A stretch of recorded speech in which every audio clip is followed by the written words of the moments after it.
Right, this is the newest episode of Summoning Insight. The off-season continues on.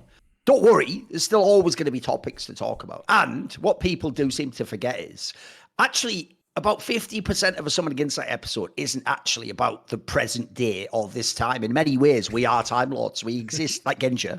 It's old school deep cut there. We exist outside of time and we just relate stories and anecdotes and things about esports. And it's just woven together like a beautiful tapestry of video game competition. I just did that because I didn't want to say esports twice, because a little pro tip, by the way, if you write it, you should try not to like spam the same word over and over again, or keep saying, you shouldn't say like, I'm in trouble, so it's troubling the way I'm in trouble. You don't do that. You have to like keep it varied. So whatever. Anyway, it's the usual, it's the most watched, longest running, in my opinion, best League of Legends related podcast called Summoning Insight.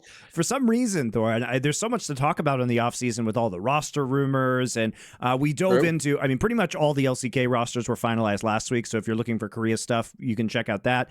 As of this week, it seems like most of the good LPL teams have kind of shaped up their roster. There might still be a little bit of movement, but the rumored rosters, from what I'm hearing, are pretty reliable. And also, LEC has finalized, so we need to talk about some of the teams, especially Rogue, which has been one of the more surprising moves by them. I actually think this is one of the better off seasons I've seen in a few years, all around the world in combined. But especially the Asian ones look amazing, man. There's some really good rosters. Yeah, and by the way, Thorin, I just think it's weird that we're the only podcast that does international League of Legends that goes during the off season. Sackdown is obviously here doing player interviews, but it's more like deep dives into specific players or people in the scene, whereas we're the only ones talking, as far as I know, about international roster moves. You would think Riot might want to do that or something, but that's what I don't get, Monty. Let me just again blow people in esports minds. You know how in sports, Monty, the players get an off season.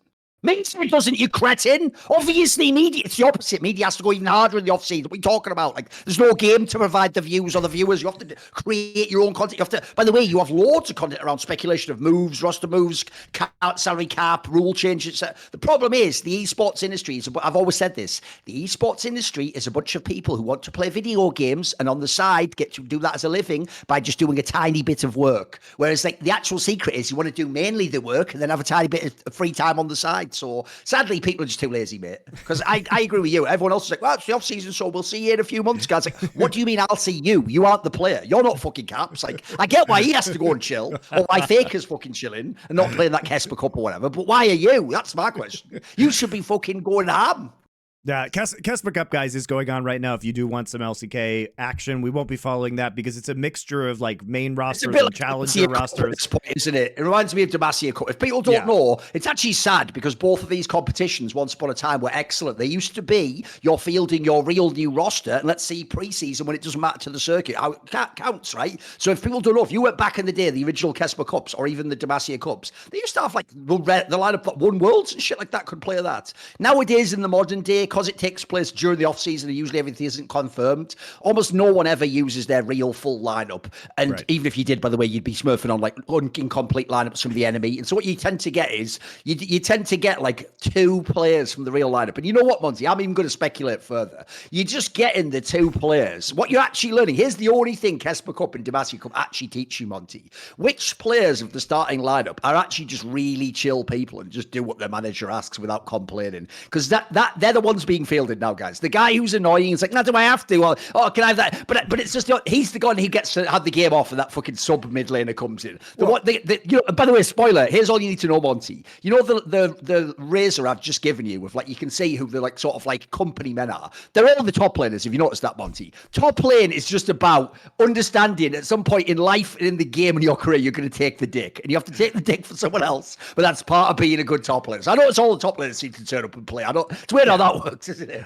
And also, look, even the teams that are fielding their full rosters like D plus Kia, the thing about this is that they're not practicing that much right now, guys. They're just fucking around because there's no point in putting a lot of effort into the game when you know all of these massive gameplay changes are going to be incoming, right? So it's just kind of a wash. KeSPA Cup is what it is. It's fun off-season content if you want to watch it, but again, I wouldn't really read too much into it. We're not going to get very valuable information about what exactly is going on in the world of professional League of Legends.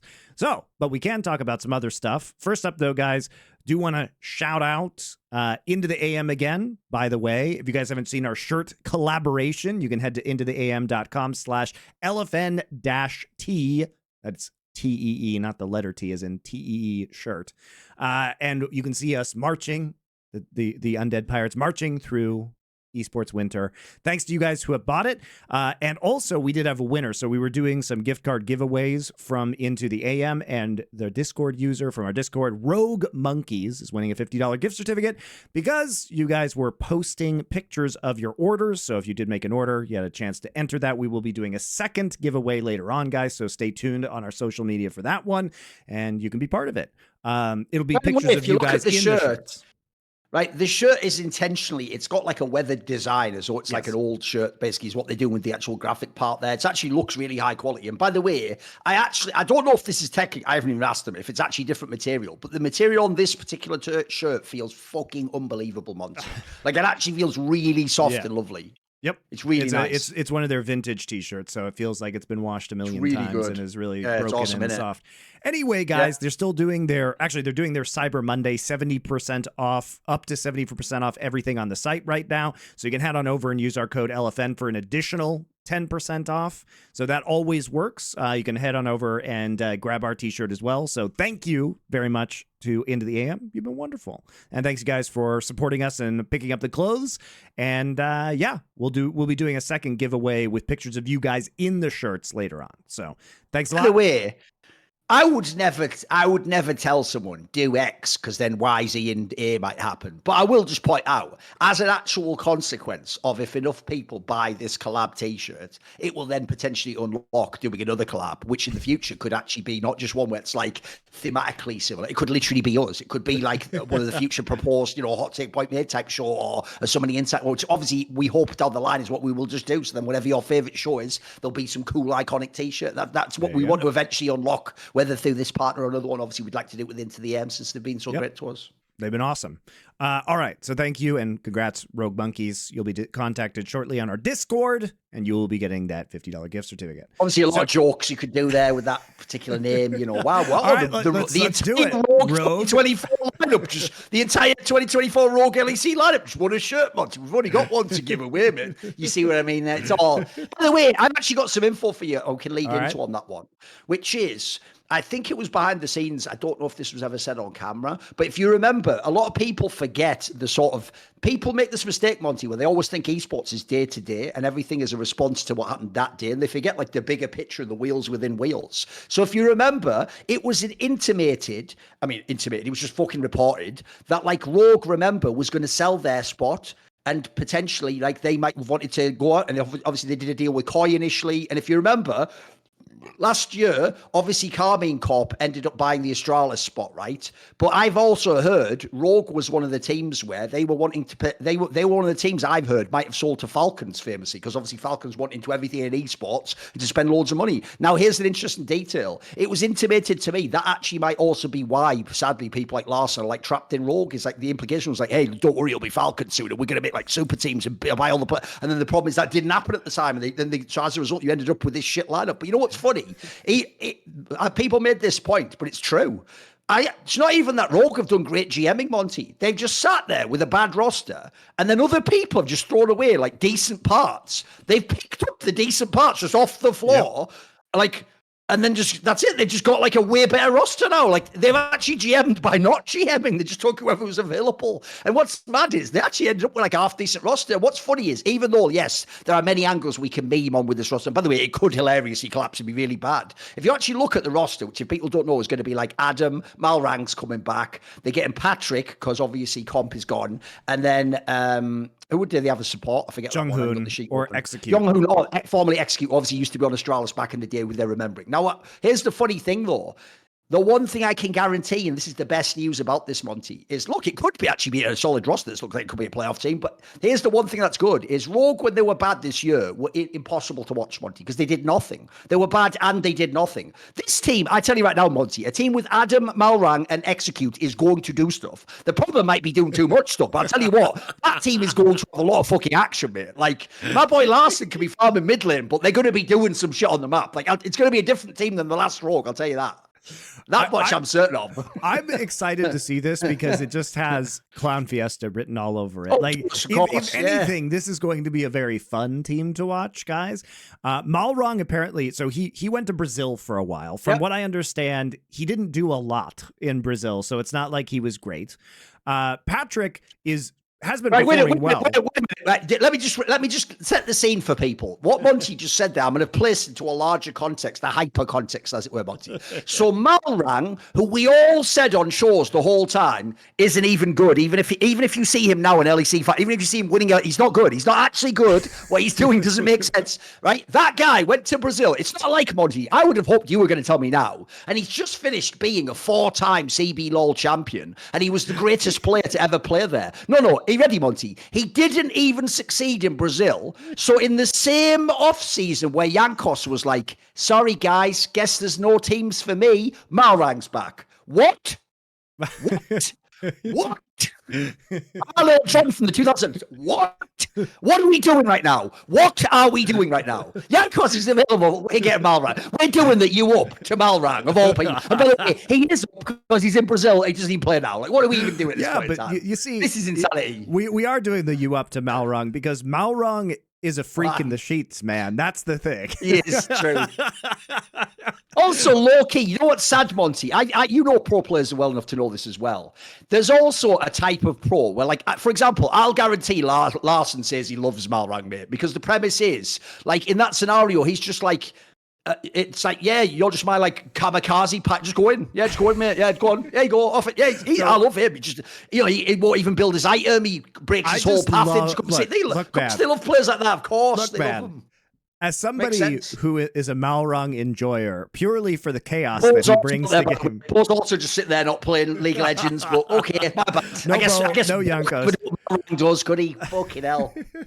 But here's the thing, Thorin, about Malrang, is that he is a beautiful psychopath, and I love him. Will he sit in a top lane brush waiting for the enemy jungler to come for 2 minutes? Yes, he will. Will he buy 1 million Giants belts of ruby crystals and never finish an item? Of course he will. Will he sacrifice any semblance of efficient jungling and pathing just to get kills, to get his lane ahead? But as Odoamne said on this show, he kind of loved that after having the inspired experience prior, right?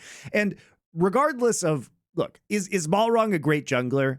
No. But he is extremely entertaining, and I really think it's he should fun. Play the LPL, mate. He was just tailor-made to play the LPL. I can't believe he hasn't. It's mad, isn't it? He's unique, man, and I think this rogue roster is kind of psychopathic. Obviously, you're bringing Adam in, who wants to push lane, he wants to be lane dominant, so Malrang can just sit up there in a brush and camp for him and wait for the enemy jungler to come, right? Larson will just be on a little island by himself in the middle. At least Larson's used to playing with Malrang.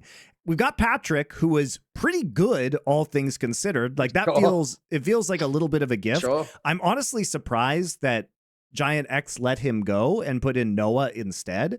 And then Execute. Look, if you guys, so Execute was a little bit hyped up when he was back on his Astralis run. If you guys don't know the story, if you haven't been watching LCK or the mid-table of LCK, which is admittedly not very exciting, he came back to Korea at the start of this year. He became Junghoon, which is his real first name, basically. So Junghoon, it was Junghoon before. I believe it was the other way around. Yeah, he was called Junghoon in Astralis, and then he changed to Execute in Korea. But whatever, it's all good. So he's coming back. He's coming back to the LEC. Possibly, we'll see which ID he ends up using. Now, this guy in LCK was not great. And by the time it got to summer, he was actually benched for Duro, who is now the new support of Gen G. And Why was he not great? Because he takes insane risks in lane. He will just aggressively flash. He loves to do these all-ins. And when they work, they can be spectacular. But oftentimes, I would say more than 50% of the time, they don't end up working. It ends up setting He's him. another player that should be in the LPL. He's another spoiler. Being like a lunatic pike main doesn't work in the LCK, mate. That's not. But here's the beautiful thing: is that he's kind of the support version of Malrang. Yes, yeah. That's what I'm worried about. You have two of them, Monty. You need one. You need one to restrain the other one. You can't just have two of them going crazy. How are they going to interact on the map?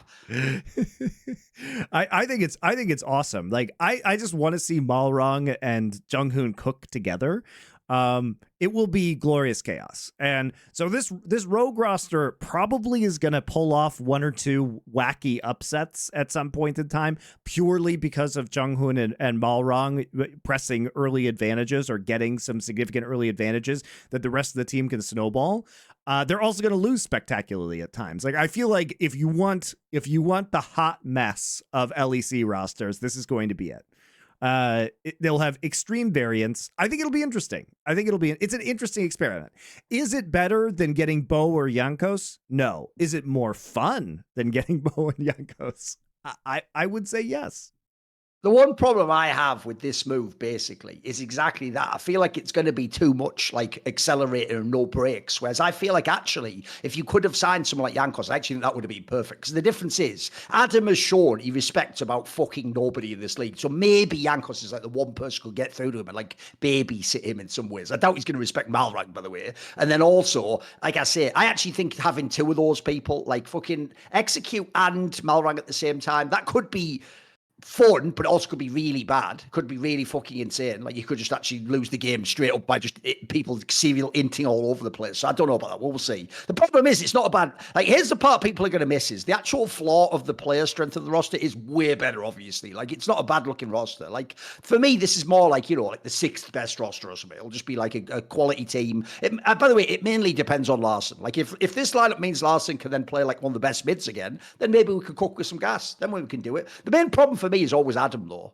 because like Nate, if Adam was like that when he was in a French team with Striker, the guy who like fucking spent all that time with him and fucking worked and did everything for him, like bro, what's he going to be like on just a random team? Like I can't wait to see that, because I think people are ignoring, like I could see this guy being really badly behaved when he's outside of his comfort zone and just being a fucking diva. So I only want to worry about Adam in the server. I want to worry about, does he side lane? Does he push the lane? I don't want to worry about the other shit. Like, is he going to be a disruptive force or something? Or are you going to be moody or fucking have a sulk or something? So I feel like the problem is it's an exciting group of players, you're right. But no, I think it's impossible to know if this team will be good or bad. It's just too hard to speculate. It is. I think it's definitely the question mark of LEC at this point in time. Yeah. I mean, LEC's actually, I mean, it's not really fair because LEC is going to be bringing in a lot of new players, right? Yeah, it's good though. I like the turnover. Like most of the moves in general are pretty good. I agree with you though. I don't really get the like Noah's that much better than Patrick, but whatever. Maybe they just want to change on that one. Who the fuck knows, right? Yeah. Maybe it was a deal where keeping Patrick and Ignar was worse than keeping Noah and Jun if they were trying to come together as a package, because Jun is quite good. And I think, to be fair to Noah, the last few months in his Worlds performance was good. He has been variable, obviously. Like he has the games that are really quite bad, but I thought his Worlds performance was good. So I think he's coming in a position where he's coming off a high, and perhaps Giant X was just really smitten with that, right? And the turnover, like you're saying, is good. I think in LEC generally, we're seeing a lot of players that get chances, or players who don't perform quickly, which I think you absolutely have to do at this level of League of Legends. It's very rare, as we've talked about in the past, that we see a player start badly and then end up being good. That's like the Smeb exception, as it were. Usually they're going to show some promise right off the bat, right? Which is why when we consider people like Vladi with Carmine Corp, I thought he was pretty good coming in, that it makes sense to keep them. I guess what I'm surprised about a little bit is like we're replacing Jankos with Sheo. Really? I mean, there's some question marks of players that are technically veterans, but I think we're pretty weak coming back into this league. That doesn't make a lot of sense. What is it? I'm scared whenever any fucking former BDS player not called Labrov moves to another team because, bro, I don't know that these people will work outside. One of the things I thought was great about BDS, mate, was the way the team worked. They were actually players. I always used to say this, mate, when they were top 2 and top 3 in the league, I used to say, this is why the coach must be great because this is like the 4th best roster. He's getting them in number 2. Like, that doesn't even make sense because when you looked at that squad, it was one of those ones where, like, the strength of the wolf is in the pack, not the wolf. Like, they didn't actually have that many great players. But what's weird about the offseason is they've been picked up as though these were like all fucking LEC talents. Like, Shio and Nuke was the combo. How's Shio going to work on his own? You know what I mean? Like, I think there's so many weird angles on this one. I want to see Adam on his own in fucking Rogue. Like, I could see all these players just being worse guys. I think they actually, the way they were balanced out in BDS and the way they managed the egos and the fucking resources, I thought it was beautifully done. But I don't think it all came from players. Maybe some did. A little bit could have, I guess. Yeah, I'm also surprised at some of the players who are not on rosters anymore, like Photon, who I think was really quite good, doesn't appear to be on a roster at all anymore, even though I'd actually be excited to see him on some of the lower tier teams in LCK. That seems like a pretty weird one to me. VTO isn't on a roster, and I understand that VTO's performance really hasn't hit the same highs, but he is a MVP of the entire league. It's bonkers. It's because, Monty, here's the thing. When you go and look here, even though there's been a lot of turnover, man, there's been a lot of cynical fucking ERL player picking up, mate. Sure. You go and look at the rosters of, like, Vitality, Heretics, SK Gaming. Bro, these are so cynical, these pickups. Like, none of these are top players. Like, obviously, some of them could end up being them, but they aren't right now. Because, like you say, this is what doesn't make sense, Monty. It's bad enough. Obviously, Jankos is an extreme example. But you're right on the Vetio one. How could none of 10 teams think Vetio is worth a shot? Or what? So just because he's not actually an MVP level player now, he's trash and not top 10 at mid lane. Like, what are we doing? Listen, I understand that from all of his teams, I've heard like essentially all of his problems have emerged, and everyone kind of knows now that like he has certain weaknesses. But the point is, are all the ERL mids really that much better? I don't buy it, mate. In fact, I'll tell you what. I'll even make you a prediction because this is how stupid League of Legends is. I imagine if he's not playing now, Monty, he'll just go back down to an ERL and spoiler be like an MVP of the league or something stupid. And the same morons who didn't want him signed this season will go, someone's got to give him a chance now. It's like, you just don't learn, mate. You don't learn. Because what I don't get is, think about the NFL, Monty. The second you actually get rid of like a good player, they don't stop playing American football. Someone else goes, hey, one man's trash is another man's treasure. And he tries to bring him to a team that it'll work on, and that's a good player. I can't believe that. It's not even just turnover. It's the amount of good players that LEC throws on the trash heap is crazy. And I imagine, by the way, sadly, there is a cynical component. I imagine those players want big salaries and competitive fucking contracts, whereas the difference is maybe the RL kid really does just take whatever, and maybe he only has 2 teams that bid in for him. There are other considerations, but it's just the idea that you have that much talent that isn't going to be in the league. By the way, add it to all the other ones. Add to Crowley, and you know what I mean? Like, there's so many players not in the league, bro. It's crazy. And it's still rumored, that VTO is not going to be there, but Photon's contract expired, and fair enough. Maybe he wants to go play in Korea again. No Trimby as well. No Trimby. Sure. He's not in the league. Or didn't he say he was going to Brazil or something, man? I think he's going to Brazil. Jesus, bro. He was one of our better players. Am I missing something? What sucks about this guy? Every team he was in, he looked good. And now he has to go to Brazil. Well, he has the Malrang exile. Look, like I was saying, Photon, at least his contract expires, so who knows if he wanted to sign another deal. VTO is still contracted through the end of 2025, and the rumor is that he's getting replaced. And by the way, Vitality is a French team. So don't you think they should want a French star player on this roster? Meanwhile, they're keeping Hylissang, and Hylissang was terrible for a good part of this last year. He was extremely bad. So I guess I wouldn't have said that the number one problem of Vitality was the solo lanes, right? Here's a joke for you, Monty. You have to understand Koreans and Korean language, but if you do, this works. So on Vitality's roster, take a look at the roster now. All I want is any native Korean, not an immigrant, a native Korean to just please tell me how you pronounce the name of their new mid laner. Because imagine a Korean trying to say that name, Monty. Look at the way their name is written. It's impossible. Because if you don't know, guys, they say J as Z, and they don't have Z. So I actually would love for this team to make Worlds just to hear how the fuck would the commentators say that name, bro? How would they do it? That's impossible. They'll never get it. Yeah. I can't even do it. Skashik or something. It'll be so fucked up, bro. It'll be so fucked. It'll be some Paker level shit for sure. So we'll see. We'll see. We'll see about that roster. Everything. I mean, we've already talked about the Jojo Pyun move to Koi. And we've talked about Fnatic and G2 in previous episodes, guys, because those are going to be the big ones. Carmine Corp, obviously, we've talked about as well. BDS, we've talked about as well. But we're just waiting for we're waiting for some of the rest of the pieces, especially Rogue, to fall into place. And that's where we're at after this week. So it seems like most of the LEC rosters are kind of locked in right now. But we'll talk about LPL rosters next, guys. But before we do that, we actually have a new sponsor this week, and I'm quite excited about this one. It is going to be Aura Frames. And you might be wondering for yourself, what is an Aura frame? And it is a digital picture frame, guys. And I was really excited to have these because I've actually bought 3 of these myself years ago in the past. The mega gifts. Yeah. As you'll see when Monty explains why. For your family, these are actually excellent. Yes. By the way, you're all going to think we're just doing this because these are sponsors. In a minute, I will actually unironically give like a mad sell. In fact, shall I just do it now before you do the content? Basically, this actual product, I'm not even trolling. It's one of those ones where I would never even know it existed and I would never think to buy it, right?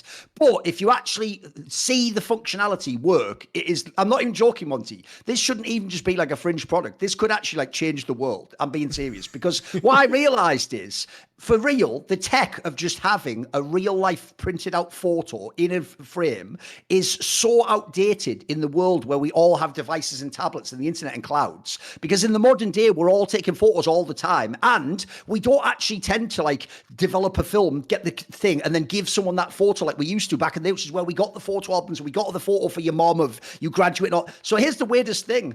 Actually, almost anyone, this is one of the best gifts I think you could buy, either yourself or a family member, for Christmas or anything, because here's why. Essentially, because it uses like a cloud system to put these photos, it's essentially like a digital frame, and you just choose from a cloud what photos to put in there. You can arrange it, and you can even do it where it can stay on, it can cycle every 5 seconds, minute, whatever you want it to be. And the idea essentially is you now have one frame that has all your photos in. So first of all, if it's for you, just put like 100 pictures in there of you, your girlfriend, you and your dog, you with your mates at a thing. And then what's great is when it's in your living room, you yourself will every now and then just notice, oh, hey, it's that, and it'll remind you of an awesome memory. It's actually unironically a really wholesome gift. And the best one, by the way, is easily for your parents or your relatives. Because if you buy them this frame, then they don't even have to control it. That way, now your old grandma, your boomer mum or whatever, she can just live in whatever country. It's perfect for me and Monty, by the way. And you could just program the newest photos of you and your family to go into that frame. And now you're not even having to remember, oh, hey, what's going on? They're just getting updates. It's actually for real, unironically, like a ball of thing. Like, since we've had this set up, I've so many times, Monty, gone by and be like, oh, remember that? Like, it's actually a really nice, like, actually like a minor, like a small quality of life upgrade. It's actually really great. No, it is crazy, guys. So basically there's an app on your phone, you upload your photos into it, like you said. So the reason why I bought these of my own volition, this is why I was psyched to get contacted by Aura, was I gave them as gifts to my mother and my wife's mother for Mother's Day, and my wife. So basically what we do is we upload pictures of our kids into that drive, and then it goes onto all the frames around the world so that the grandparents can see pictures of their kids. But it's great for your mom. Your parents, grandparents, they don't have to be tech savvy. All you have to do is upload the pictures. And it's one of the very few things we brought to Korea with us, because we came with just checked bags, guys. We didn't come with a bunch of stuff. We didn't ship anything. And we put the Aura Carver frame in our check bag to bring here. It is outside right now. My parents love it. If you are struggling for a gift for Christmas, it is an insane gift. It's even a good gift for your friends. It doesn't have to be for your family. Use it for your friends. Get it for your friends and then just put memes on it. Just put silly shit in there. Yeah, just put memes on it. It's fine. And then what's going to happen is you set it up, and wherever you guys see it, you'll just see new memes appear that you guys are all uploading, or new pictures, and you just have your own little network. You can set them up to different, picture folders, so you don't have dangerous cross contamination possibly. Oh, here's the obvious joke, Monty. If you are the T1 stan who can't stop watching this show, you can just put like 200 pictures of Faker in from Flickr /LOL esports career or whatever it's called, or like KeSPA, just put all the fake pictures in from 2013 to 2034.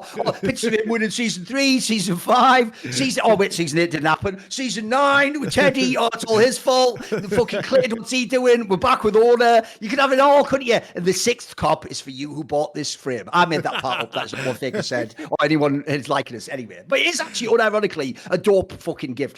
This is what, like I say, I'm not a genius. I would never have thought to buy this. But once I saw it actually in action, it is really banging, actually. It's genuine. It's like, there's no downside to it. It's really good. Yeah. In fact, if anything, Monty, I might actually buy the bigger one. I have like the normal size for it. I want like a big one now because it's actually fucking dope. Yeah. And also, guys, there's no subscription fees for the cloud. It literally just works. And there's nothing you have to pay for. You just buy the frame. They'll upload it on the cloud forever. So you don't have to worry about paying monthly or anything like that, which is another big bonus. As someone said in the chat, obviously some Brazilian fan could just put 1,000 Vampettas in there and have that cycle around their house. Your own Vampetta. Just send Vampettas to your friends. Just send Vampettas to your friends. So you guys can save on the perfect gift by visiting auraframes.com to get $35 off Aura's best-selling Carver matte frames by using promo code summoning at checkout. That's AURA frames.com, promo code summoning. Deal's exclusive to our listeners, so get your now in time for the holidays. Terms and conditions apply. But honestly, super great gift. Monty, not only is this actually a good gift and you yourself will enjoy giving it, but it's also gonna, for real, if you're one of those people, like a typical gamer who's like just a nerd and you don't pay enough attention to your social relationships, someone like a grandparent or a parent will actually really appreciate this if you give them this sort of a gift. It will actually seem so caring and thoughtful, especially then when you program the pictures in. I actually think, for real, I'm not gonna say it heal your relationship, but I'll tell you what, it's a really great gesture you can give towards a loved one, especially like we're saying, the more boomer ones that don't use Instagram, or they don't even go on Facebook or anything. I mean, fuck puts bits on Facebook, you know what I mean? But in the modern day, this is actually, it's a tech solution. It's basically what tech is supposed to be for, Monty, where you use tech to solve problems, not create them. This actually removes a problem and makes life better for everyone involved. Yep. There's actually no dark side to it. It's just good. It's like I said, it's just a wholesome buy. It's legit. Yeah. Don't Vampetta your grandma, though. That's my advice. Yes. No, that's the one thing I will say. Don't cross the streams. Just keep the folders separate.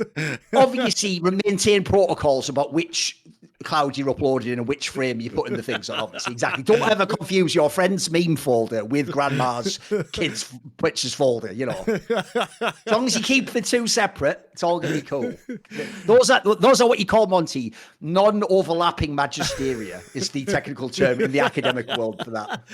Anyway, that was a long one, guys, but we are very enthusiastic about these products. Like I said, when these were things I had bought years earlier and had loved, so this was just a slam dunk sponsorship for us. Really happy to have them on board here at LFN. All right, so let's talk about some LPL rosters. We're not going to probably get into wait that 1 second. Okay, he's leaving. Not inside out. I'm shutting out. We're going to be talking about some of the higher tier, allegedly, LPL rosters, guys. We're not going to get into the weeds with a bunch of the crap LPL rosters, needless to say. But if the right company sponsors in the future, there will be a section into the weeds with a certain cool way to consume cannabis. But they're not sponsors right now, so that is not the segment that's coming up. But all I'm saying is, if they're listening, they want that segment, you can get that. That can be tailor-made for you anytime you feel like it. By the way, any tailors out there, we can tailor-make you some shit too. Anyone that's important, you can just sponsor us and we'll make money off it. There you go. Problem solved. That's right. Custom content here at LFN. So let's talk about some of the more exciting LPL rosters. These are amazing, man. I actually think of these are bangers. LCK was fun. This is baller too. Monty, here's the real thing. What we need to do is set the terms of what a good off-season is. I feel like we all have different expectations. Here's all I want from an off-season, Monty. If you ever hear the way I talk about regions, I don't actually tend to do regions like how the teams think. I don't want BDS to make their roster better. I just want there to be as many elite teams in LEC as possible. You can see how that doesn't always go hand in hand with what an individual team wants. So what that means is this is my dream off-season, Monty, because for LCK and LPL, all I want is make me rosters that can win your league and or go to Worlds. And they've done it. They understood the assignment, bro, because literally LPL and LCK have 4 or 5 deep that look really interesting. LPL especially, this is what they're always going to have over the LCK, is obviously they oftentimes, sometimes are slightly bit weaker at the top end, but once you get to like the world's contention, LPL is the best league in the world for like world's contenders, as in teams that could go to worlds. Like if you go from like 3 to 7 in the LPL, it's usually where it's sick, and that's exactly where we've had the right moves in my opinion. If you go look at those rosters, there's some really interesting pivots and reformed squads. Like this is going to be a really good LPL year, mate. It looks baller to me. Sadly, I haven't got the English broadcast. It looks awesome. Which roster do you want to start with? Because there's like 5 or 6 really good ones. Let me see. Which one do I like out of these ones? IG. All right, since we didn't talk, let's talk about the IG one first, because I actually think the IG one is the sleeper, Monty. Because the thing about that roster is there are 0 bad players there. Someone like Gala and Mako have been very good recently. The Shy's a tiny bit of a question mark, but even then you've seen him have like I wouldn't say he hasn't really ever gotten back on top, but like that Worlds run was pretty good the last year. He had the times when he was good. He's won 1 Worlds and been in 2 finals, even though he hasn't been awesome, right? Sure, he's a high variance player, but when he's on form, he's fucking incredible. He's probably peaked higher than any other top laner at Worlds in the history of Worlds. Sure. So he's got that going for him. He's been on a break, clearly, for this year, but I think he's exciting, right? And what's so fascinating about this roster is they're kind of jamming 2 different Worlds winning rosters together. So they're taking the Shy and Rookie, who are the solo laners from the IG winning roster, and they're taking JJ and Mako, the support and jungle of the EDG Worlds winning roster, and now they're on the same team with Gala, who has always been a monster, going back to his time on RNG. So this roster obviously has a lot of potential. The solo lanes are used to working together. JJ and Mako, and we talk about how strong support jungle synergy and how important it is. They're coming back. JJ was really good in the Worlds that he won. Mako might actually be at this point the greatest support in the history of the game. So him coming back or him being together on this roster is huge. To all the people who go crazy if you say anyone other than Faker is the GOAT, but then for GOAT support, suddenly resume is not what decides it. I love how that works, Monty. Suddenly for support, it's just whoever played great. But bizarrely, that doesn't work for mid lane. We know that one works. I agree with you, mate. This roster's banging. It's actually a really interesting squad. Yeah, the potential of this roster is really cool. And the history of this roster is going to be really interesting. The history of the roster is fascinating.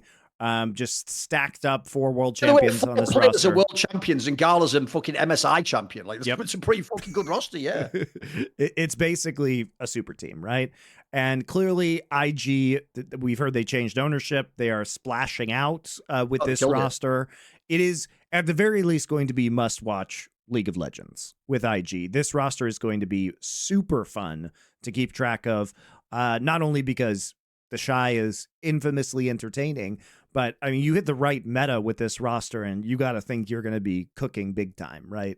It just seems very stable as well. Rookie is a very versatile player, very strong on controlled mages. Like the variance here is really going to be caused by the Shy. And it feels like even if he does dumb shit, the rest of his team is going to be very consistent and very able to kind of mitigate that. And when he does really amazing stuff, they should just absolutely crush people. So I really like the roster construction because it feels like you've got the wild card in the top side, but other than that, you're able to lower variance with the rest of the team.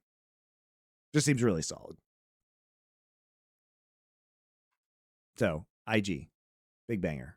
What other rosters? The good thing about this one is this one immediately looks like it can be an LPL contender. And then from the LPL, we'll know, like if those players play well, then it can be everything, mate. It can be a team that can challenge for world. Here's the thing. To me, on paper, it probably shouldn't be number 1. But this reminds me a little bit. Look, admittedly, they had some flaws. But if you think about how top esports was last year, like if they were really good, they had the chance to be the best, but it wasn't certain they would be. I'd say it's more in that vein. It could be awesome, could work out, could also just be okay. We'll see. But it's definitely exciting is the key thing for me. And especially what I love about this roster is it basically takes a few players. This is what they do in this roster, Monty, is exactly what we just complained about LEC not doing. It takes a bunch of players who were great players or very good in past seasons and tries to reclaim them with a new lineup. So I actually think it's a very interesting remix too. Like they haven't taken too many other people's players. Like, yeah, you're taking Gala and Mako, but that's it. You haven't like robbed a whole other squad. There's still other squads can be built. So that's also what I think is quite cool about this LPL off season is there's so much talent available.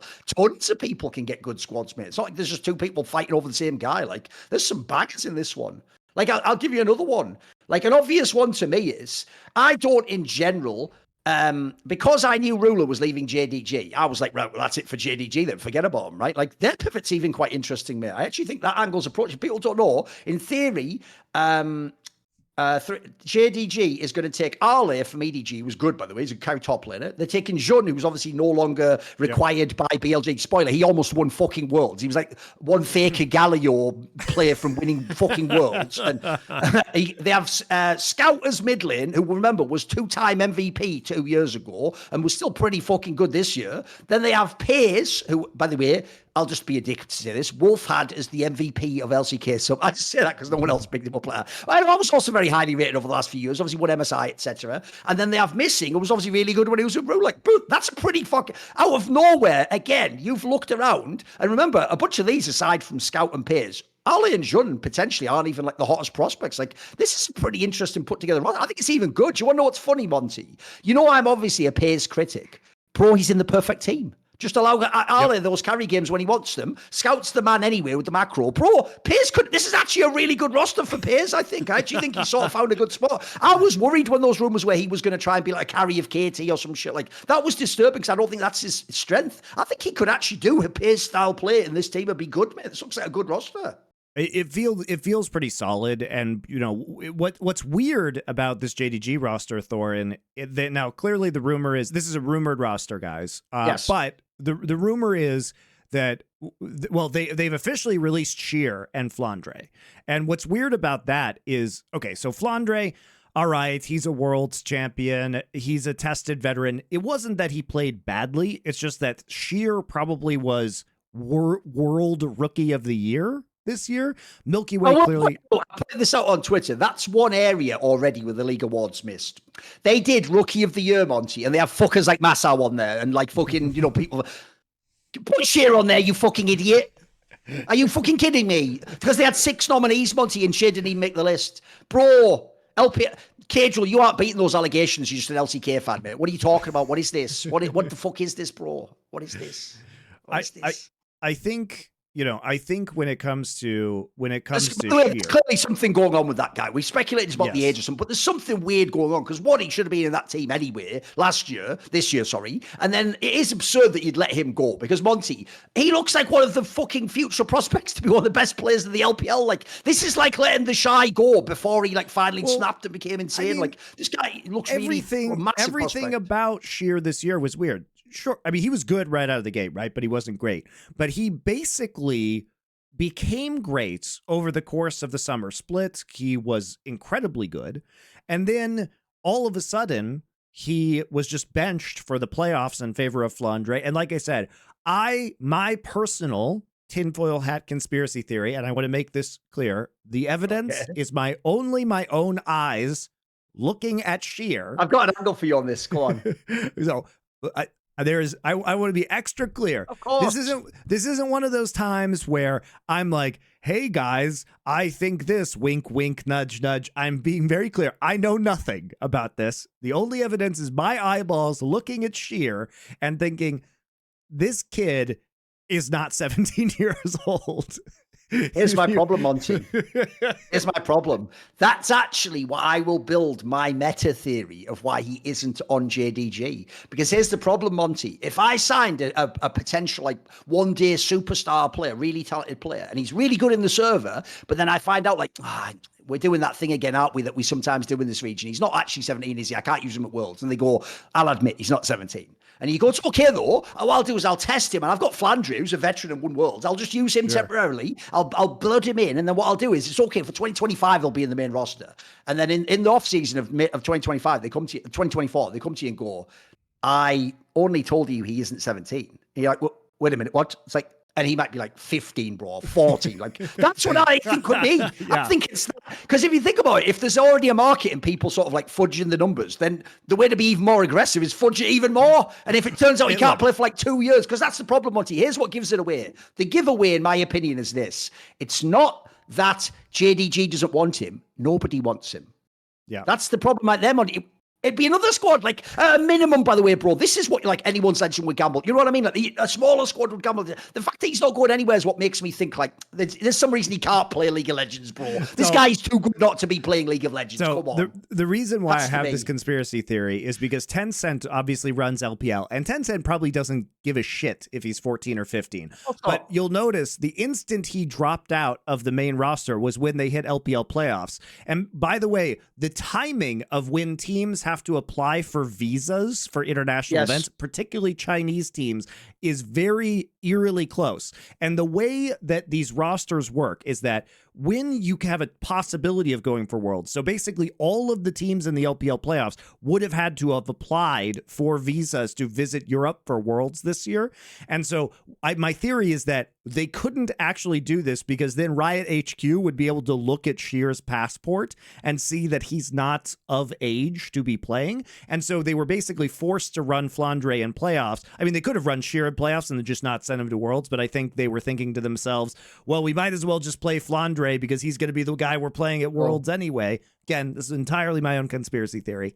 And then that's why Sheer wasn't in the roster. And to your point, Thorin, it is extremely suspicious that JDG spent this year very obviously developing Sheer as a player, only for Sheer to no longer be on this roster and for them to sign Ale instead, which, as you say, I think implies that he's not going to be eligible next year as well. Yep. And even if Worlds is in China next year, guys, which it is, okay, I still think Riot HQ has to approve players to go to Worlds, which is why this isn't going to happen, right? And also, if they go to MSI, it would be another problem because that's going to be taking place in Canada. So I think that this is an issue with his age, if I had to guess, because there is no, unless he was a total piece of shit behind the scenes, right? And he was completely impossible to work with. He's the Atom of China. I don't think you would get rid of a player this promising that has had this good development. It makes absolutely no sense on its face. Even if I knew he only becomes eligible for like 2026, you'd just sign him to the 3-year contract and bench him, wouldn't you? Or put him in your LDL team or some shit. You know what I mean? Like you wouldn't let him go. You know, like I say, you have to understand, guys. If you haven't watched, this really is like having an early glimpse of like the Shy or something. You never let that player go. He's going to go win everything in some other squad. But I tell you what, I do let him go, Monty. If he can't play the LPL like for real for 3 years or whatever, like you can go. Tell you what, see ya. I'll worry about that. Like 3 years is a lifetime. You know what I mean? Like because you know what I mean? This all just, even though we're purely speculative, it's all purely, we have zero inside info. Our theory just makes more sense than whatever the reality is. Like, no one's even that's the worst thing, Monty. No one's even giving us a fake story. We're not even getting an angle on why. No one's even said anything. How is this a thing? How can you play a player, he looks good, and then he doesn't play anymore? You just don't even address it. Like, what? Can I know why? Can I even have a lie? Can you just lie to me, please? This is how you know I've been in the League of Legends Riot system. Just lie to me. Just please tell me those sweet, sweet lies. Tell me lies, tell me sweet little lies. And I think he can play on a team that doesn't have international ambitions, Thorin, but it's pretty clear from the past several years to Brazil. Send him to Brazil. Go on. No, in the LPL. I don't think he could play in Brazil because they would check his passport. But, you know, if he's going to be on some, like, garbage version of RNG, or does it really matter? If he's on Ultra Prime, does it matter? No. But JDG has clearly been gunning for big international performances. Obviously, last year they did that with the super team that was close to Golden Roading. This year, they still put together a very competitive roster. And as we're looking at their roster right now, which Ale's a great player, right? Jun is coming off a very strong Worlds performance. Scout in the mid lane is huge. And by the way, I heard in the offseason through my contacts that JDG was going after Chovy and couldn't get him. So they were clearly trying to spend money there. Also, they were one of the people suggested they were also going for Zeus. Possibly, yeah. I don't know about that one, but yeah, I mean, this just looks like a very shrewd. What's cool about this, Monty, is not only does this look like a shrewdly built roster, but as you just pointed out, based on the rumors, this isn't even their first set of choices. They just did a really good job with their big board, Monty. Look at who they end up getting. Like, if this was their pivot, and it looks like it was their pivot, by the way, on like 2 or 3 positions, they still ended up with a pretty good fucking squad. Like, for me, on paper, this roster can come straight in and be like the 4th best roster or something. Like, it's going to be like a quality squad. And clearly, Pays was a domino that was waiting to fall, because if Ruler doesn't go to Gen G, Pays is going to probably stay on Gen G, right? So Pays falling into their lap, I think, is quite lucky. And like you say, he doesn't have to be a primary carry on this roster, especially with the versatility, as you pointed out, of Jun being able to play AD carries. It feels like a really good spot for Pays. And so implied Pays is getting fucking paid, bro. This is, I assume at this point, since he couldn't be in the LCK, he's getting fucking money, mate. This must be where he's getting a nice big contract, you know. I mean, this JDG roster is actually like pretty fun. And Scout will be there too, to kind of provide the cultural / language bridge from Korean to Chinese. So it's not going to be as isolating for a young player like Pays. Missing being there, I think, is probably going to be good as well. So JDG, like, looking on the up and up. And, Thorin, typically, I'm not roster leak guy, even if I know. But I will say, I will drop one nug this episode, which is that I've heard that CV Max is coaching this team. Right, you know what? Fuck it, I'm all in. JDG is the future of League of Legends. This is going to be the surprise finalist of the spring split, ladies and gentlemen, playing against BLG. I'm all in. I don't even care. Here's the sad thing, Monty. Do you know why I love that so fucking much? Because, bro, CV Max is another Korean. I'm going to do a whole series on this. There are Koreans who need to get the fuck out of Korea. If you are an individual who is a creative thinker and an iconoclast, it is stupid to stay in Korea. Korea is the establishment. Everything they do is institutional, and it's all about like the fucking like greater approach of like how you cog in the machine. Someone like CV Max is trying to be, I'm going to be ridiculous here, like some Leonardo da Vinci visionary of League. By the way, comparable, as I always say, to like how Reaper was back in the day. Like, if you're too out there as a thinker, you're just not going to fit their system, mate. You could always be like the odd one out. So to me, CV Max, it's shown in the LCK. You're not really welcome, mate. Like, no one wants you on a top team. By the way, I even personally infer it that his whole problem with people like Sword and the players in Griffin was actually more the idea that he isn't the traditional Korean, like just your boss. He was actually like a super passionate guy who probably just got fucking super into it by LS with the stories of him banging the desk in Cloud9 or whatever. So I love CV Max. I agree he's incredibly idiosyncratic and he has certain angles where he goes off on a mad one. But Bill Belichick's probably the greatest coach of all time. Seems like a massive arsehole outside of social settings, right? That's one of the best things about these guys. So I think in the LPL, he was always perfect for that league. Like, if you don't know, by the way, guys, you either hate this guy or you think he's a draft genius. Like, or an idiot savant. You could pick which of the one. But I think he's such an interesting coach. And this lineup of talent's just really interesting me. Like, what's he going to do with this squad? It's going to do so much. Well, I also think for CV Max, that who's been on a lot of development rosters over time, like, this is an interesting test where he will be handed the keys to a lot of elite tier, worlds winning or almost worlds winning players. And it could be, I'm going to be interested to see if he can do something, with this. It's a banger, isn't it? Yeah. And also, if you take players like Jun and Pays, they're not the perfect player who's a totally well-rounded guy. So there's a lot you can also get like your stock up from. If these players suddenly look like, if Jun's like an MVP candidate now, Monty, or Pays is like a dominant ADC, he's going to get a lot of credit too as a coach, like for molding these players. So I think it's a banger. I hope that move does happen. It's just a rumor you heard at the moment. Yeah. Okay. That'll be a banger move. That'll be a banger. Like I said, normally not that guy, but I'll be that guy this one time. I think about it. If you look wait at the for LCK other people teams, to break it most of the time.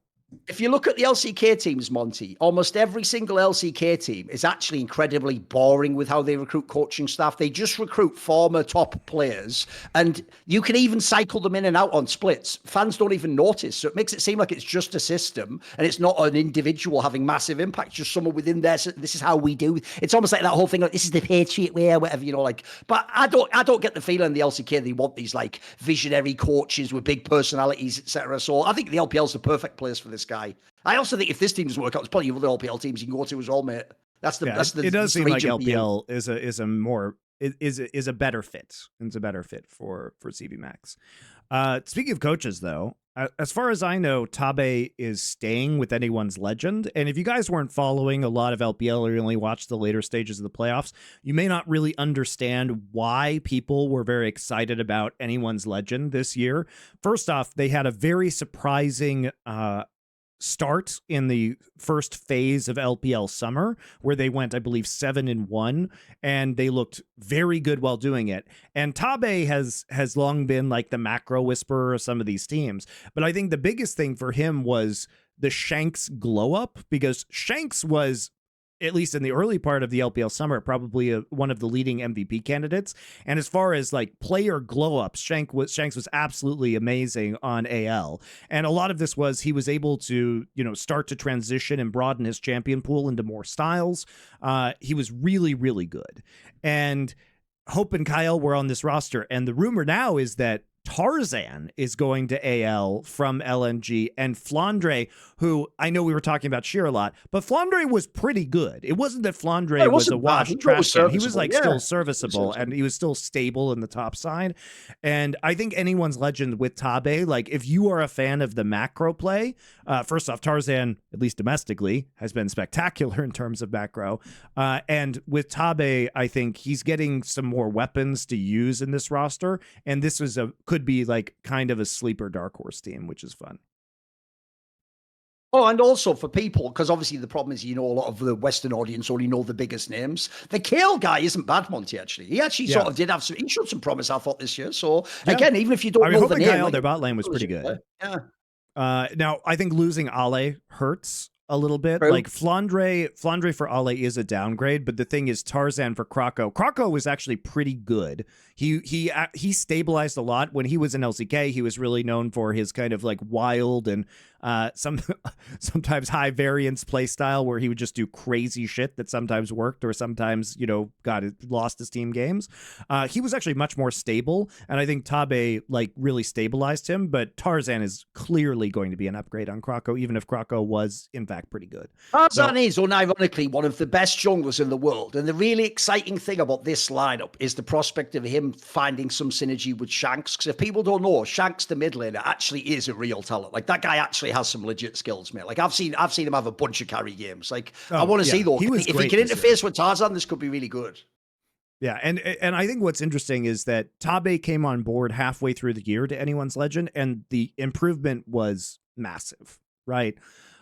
Sure, they didn't make a super deep run in the LPL playoffs, but at the end of the day, there always are a lot of stacked rosters in LPL, and I just don't think they had the talent for it. But having a guy, they almost made it to the double elimination portion. They lost to Top Esports 3-1.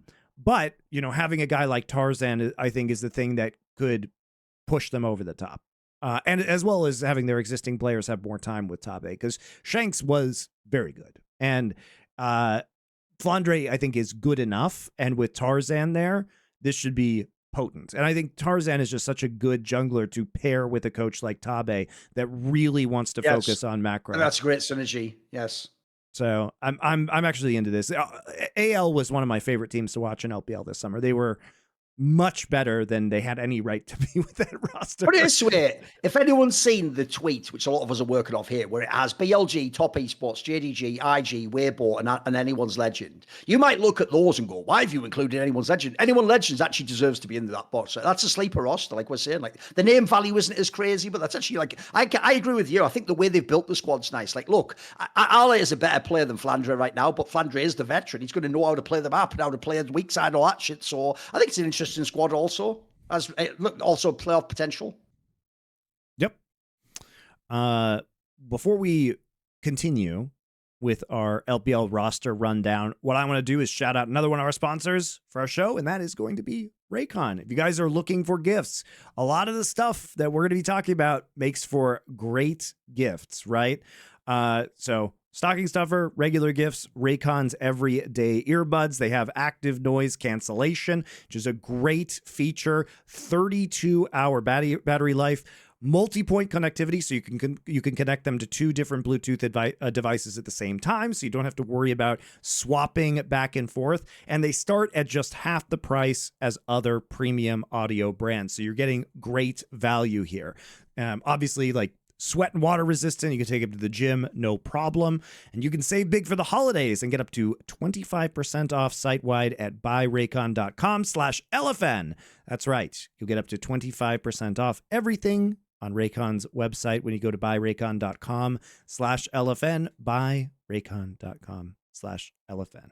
Great. I've used them from travel, noise cancellation, works beautifully. By the way, another good gift for older people like your grandma or your mom or dad, because you think about it, in the modern day, every phone nowadays doesn't even have the phone jack on it, so they need to have wireless anyway. And the difference is some wireless headphones are quite complicated. One of the best things actually about the Raycons is they're so easy to use, Monty. And it's actually quite, like that button thing is super intuitive. Once you get into it, you'll wonder why you never had that feature before. It's actually really good. Yep. So there you go, guys. Get some for yourself or for other people for the holidays. Lots of great gifts ideas. So thanks to Raycon. Let us talk about other LPL rosters that might be interesting in this coming year. Billy obviously looks like they're mostly running back. They lost Jun to JDG, which we already saw. That was interesting. Maybe Jun wanted to leave this team, or maybe he got a really good offer, a better offer from JDG after his strong Worlds performance, but they will be going back to Wei. Otherwise, it appears that BLG is basically just going to be the roster they ran throughout most of the summer before and at Worlds before Jun stepped in. Clearly, they ran the Jun roster in spring, pivoted to Wei during summer, then pivoted back to Jun for Worlds. But I'm excited to see this roster run it back because it's an excellent roster. BLG is still a team that has the possibility of golden roading. This roster is insanely stacked. Bin is, in my opinion, probably the overall best player. He's probably the player of the year in 2024, if we're being honest. For me, the obvious angle on BLG is Knight and Bin are what Rookie and the Shy used to be. They're just like you have those two players, you already have a chance, and they can just be the absolute best players. Like the ceiling on these players is impossible. It's insane. Right. And if we actually looking at, the dust is settled from Worlds, and we want to say who was the very best player in 2024, because Chovy didn't really have the insane performances at Worlds. Even though BLG did not win either major international tournament, they won both domestic splits. BLG, like Bin as a player, even when BLG was losing, he was fucking insane. Yes. The difference is he's the only one that it was never his fault. Like there are, put it this way, if we're talking about top lane, like there's times that Zeus had problems, there's times fucking Thorin had problems, there's a whole bunch of people have had the issues in top lane. This guy actually, and bear in mind, top lane can be an int role. This guy, I think, pretty much was just good in every tournament I ever saw him in this year. Just mega. It's why it's actually funny. This is one of the rare players I'll tell people I was wrong about. Because when he first came up way back on Suning, he looked to me a little bit too one-dimensional. And then especially when he was in RNG, I thought that's a little bit dodgy when he was briefly on that team. But actually, and at the time, because he'd made the world's fans with Suning and he was on RNG, everyone was hyping the fuck out of him. Then he was just like still like a diamond in the rough. He wasn't polished, Now, mate, his all-around game is unbelievable now. Like that, it's funny that everyone's saying, because he just won Worlds, I saw it on Power Spike, everyone's going, well, that's it. Zeus, the GOAT top laner. It's like, bro, I'm seeing a GOAT top laner, but it ain't Zeus, man. I think Zeus is really good, but I'll tell you what, I think it's Bin. I think Bin might be the GOAT top laner. Listen, mate, I've had a pretty strong record. Flame, Smeb, the Shy. I think Bin's the next. He's the next of that lineage, mate, and he might end up being the best of them all. Like, the other thing I also love about him, mate, is it just had, by the way, he is also like the spiritual successor to like the PDDs and the Shies of the world, because the swagger of this guy is unbelievable, bro. This is like straight out. This guy is like a pure WWE character, but then in the game, he's also the best. Like, that is so fucking dope. And he's got such a sick style that he plays too in the game also. So it's like his personality comes through his play. Playing style. Yeah. Sick in it. He's extremely entertaining. But I as I said, I think if you really look at it, I would say that Bin is probably the top player in League of Legends in 2024, all things considered. Sure, didn't win either international event. If you pair him one night, of course, the team should have a chance to golden road. You've got two of the potentially the best players right there. It's unbelievable.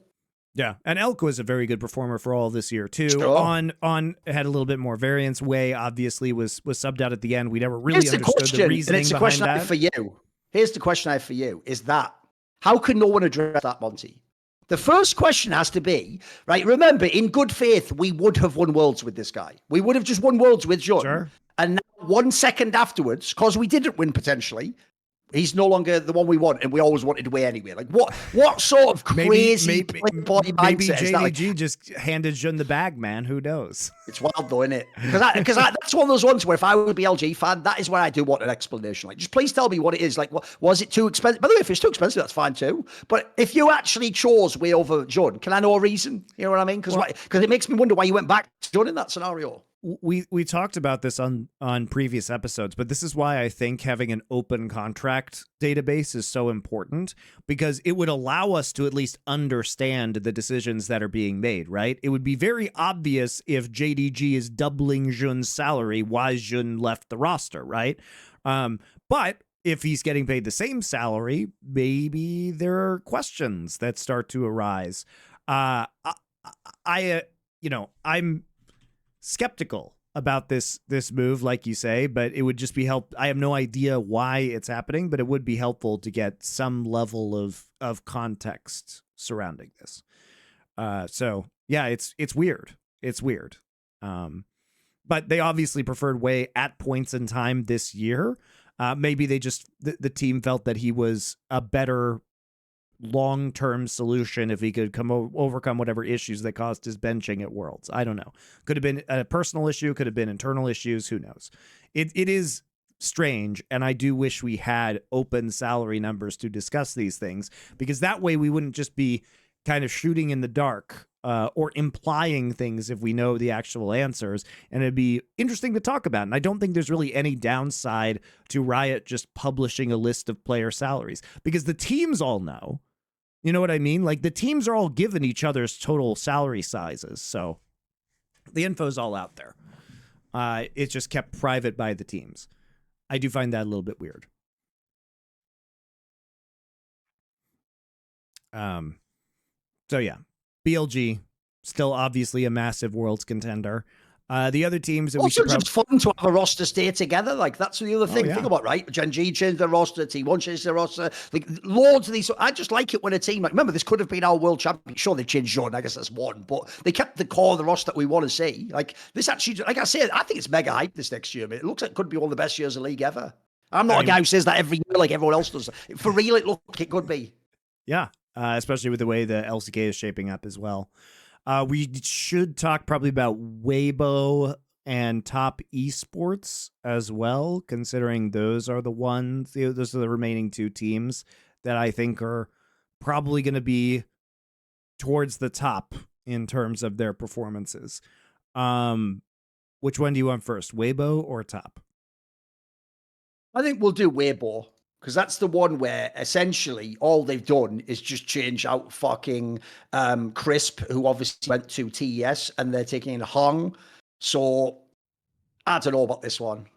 Like, the problem is... Well, they're taking... Weibo is taking Tian too, most likely. Oh, right. Sorry. Yes, they obviously had Tarzan. Yes, they're taking Tian in from top. So essentially, they're taking, like, it's almost like you're doing a jungle swaps from TES to Weibo and support swaps to TES the other way around. You're doing a weird move like that. I think it's quite an interesting move, because I have to say, the Hong guy is one of those players for me where I would actually put him in a similar category to, like, an On. This guy can be the, like, guy who does, like, a crazy fucking, like, flash and engage, can pull off a great, but he also can int, in my opinion. So he's, sure. I don't know about what I make of him as a player. What do you think of this squad? It looks like this one's one I'm a little bit more underwhelmed by, because the problem is I'm sick and tired of believing in Tian and then it never happening. Even though he actually wasn't bad, it wasn't his fault.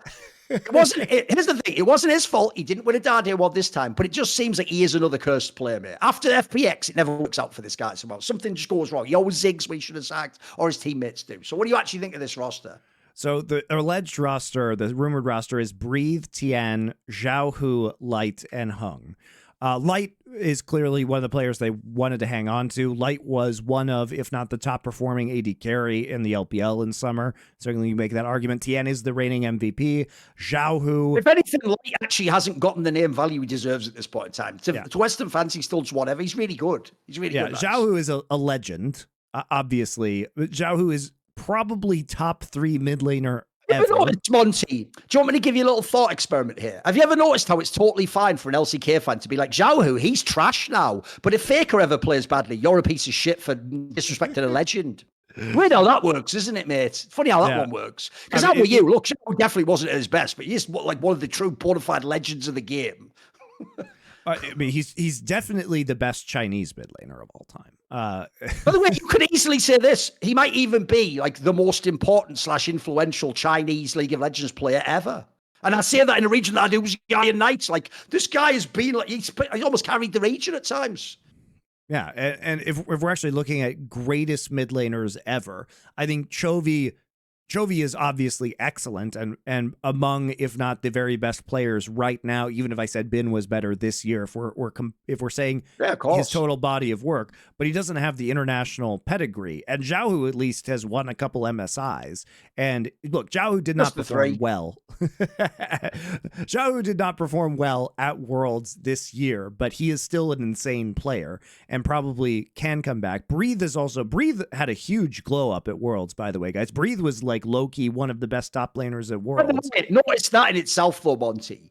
Are you ready? This is Xiaohu doing some Aaron Rodgers shit from back in the day. You remember when Aaron Rodgers came back from that injury in 2019, and famously everyone went, it was a bit of a down year, and he had that banger line where he said, yeah, but the thing is, if you ever look at the stats, that'd still be a good year for other people. A down year for me is a career year for someone else. So you ready, Monty? Here's how whack the last 2 years of Xiaohu's career have been. He hasn't been the last 2 years close to his best or one of the best players, but he tripped over amid Worlds Finals in 2023, tripped over amid LPL Finals this season, and tripped over amid semis of Worlds. Tell you what, mate, if those are your down years, you must be one of the fucking best players of all time. Bro, those would be like the best accomplishments of the other players we're talking about. That's like anyone except the best ever. That's like your best year.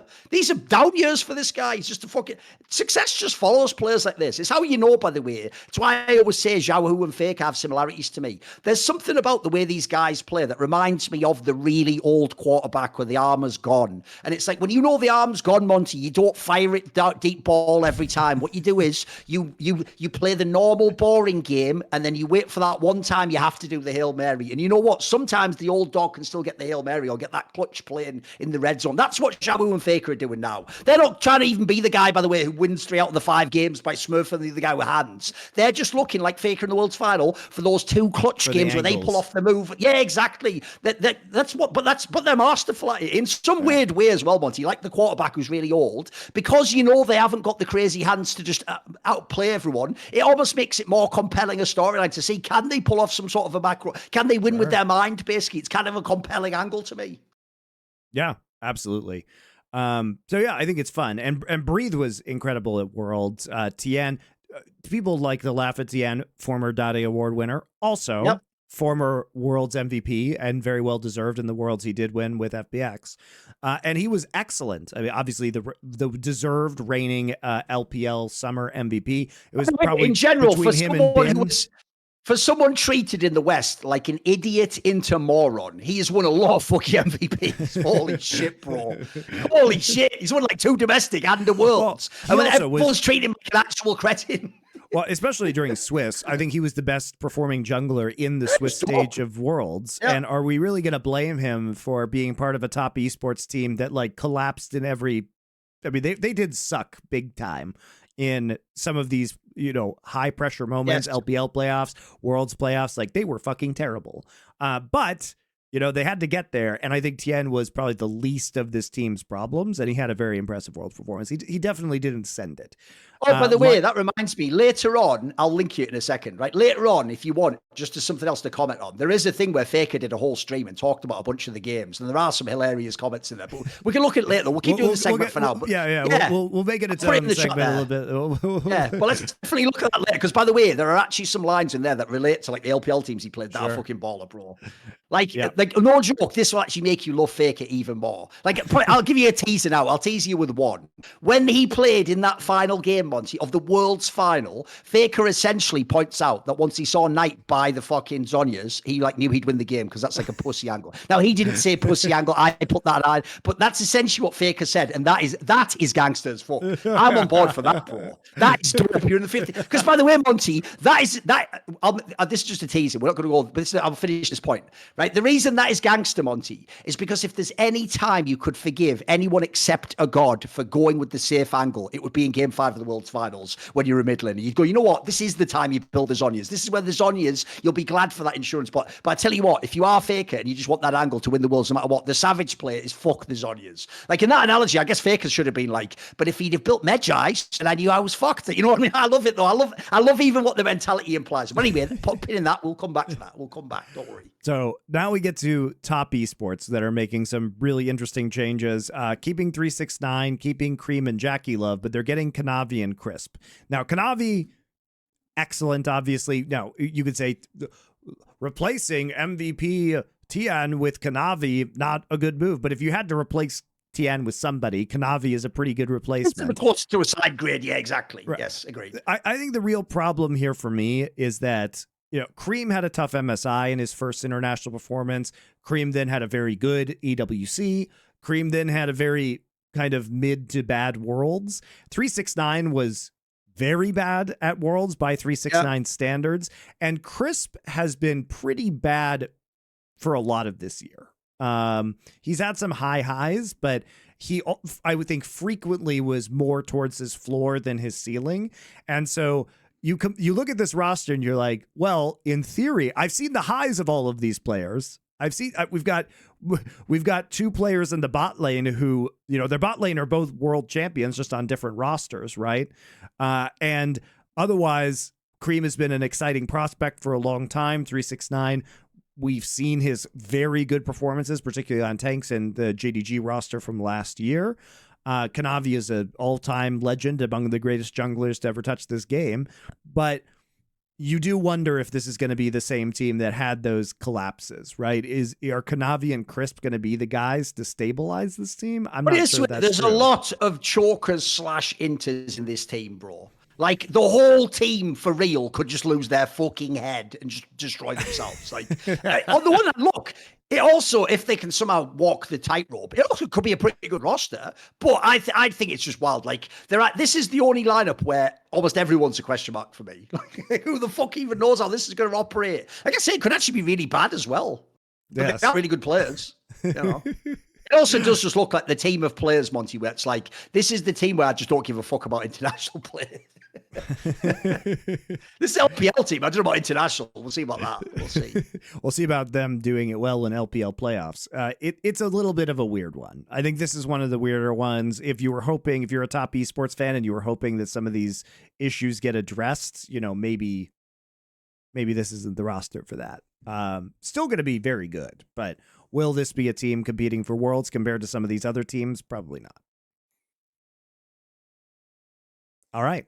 Well, they're going to be more LPL. Like, none of these rosters are finalized or announced, guys. We're just going off the rumors that are taking place right now. So perhaps there will still be some movement.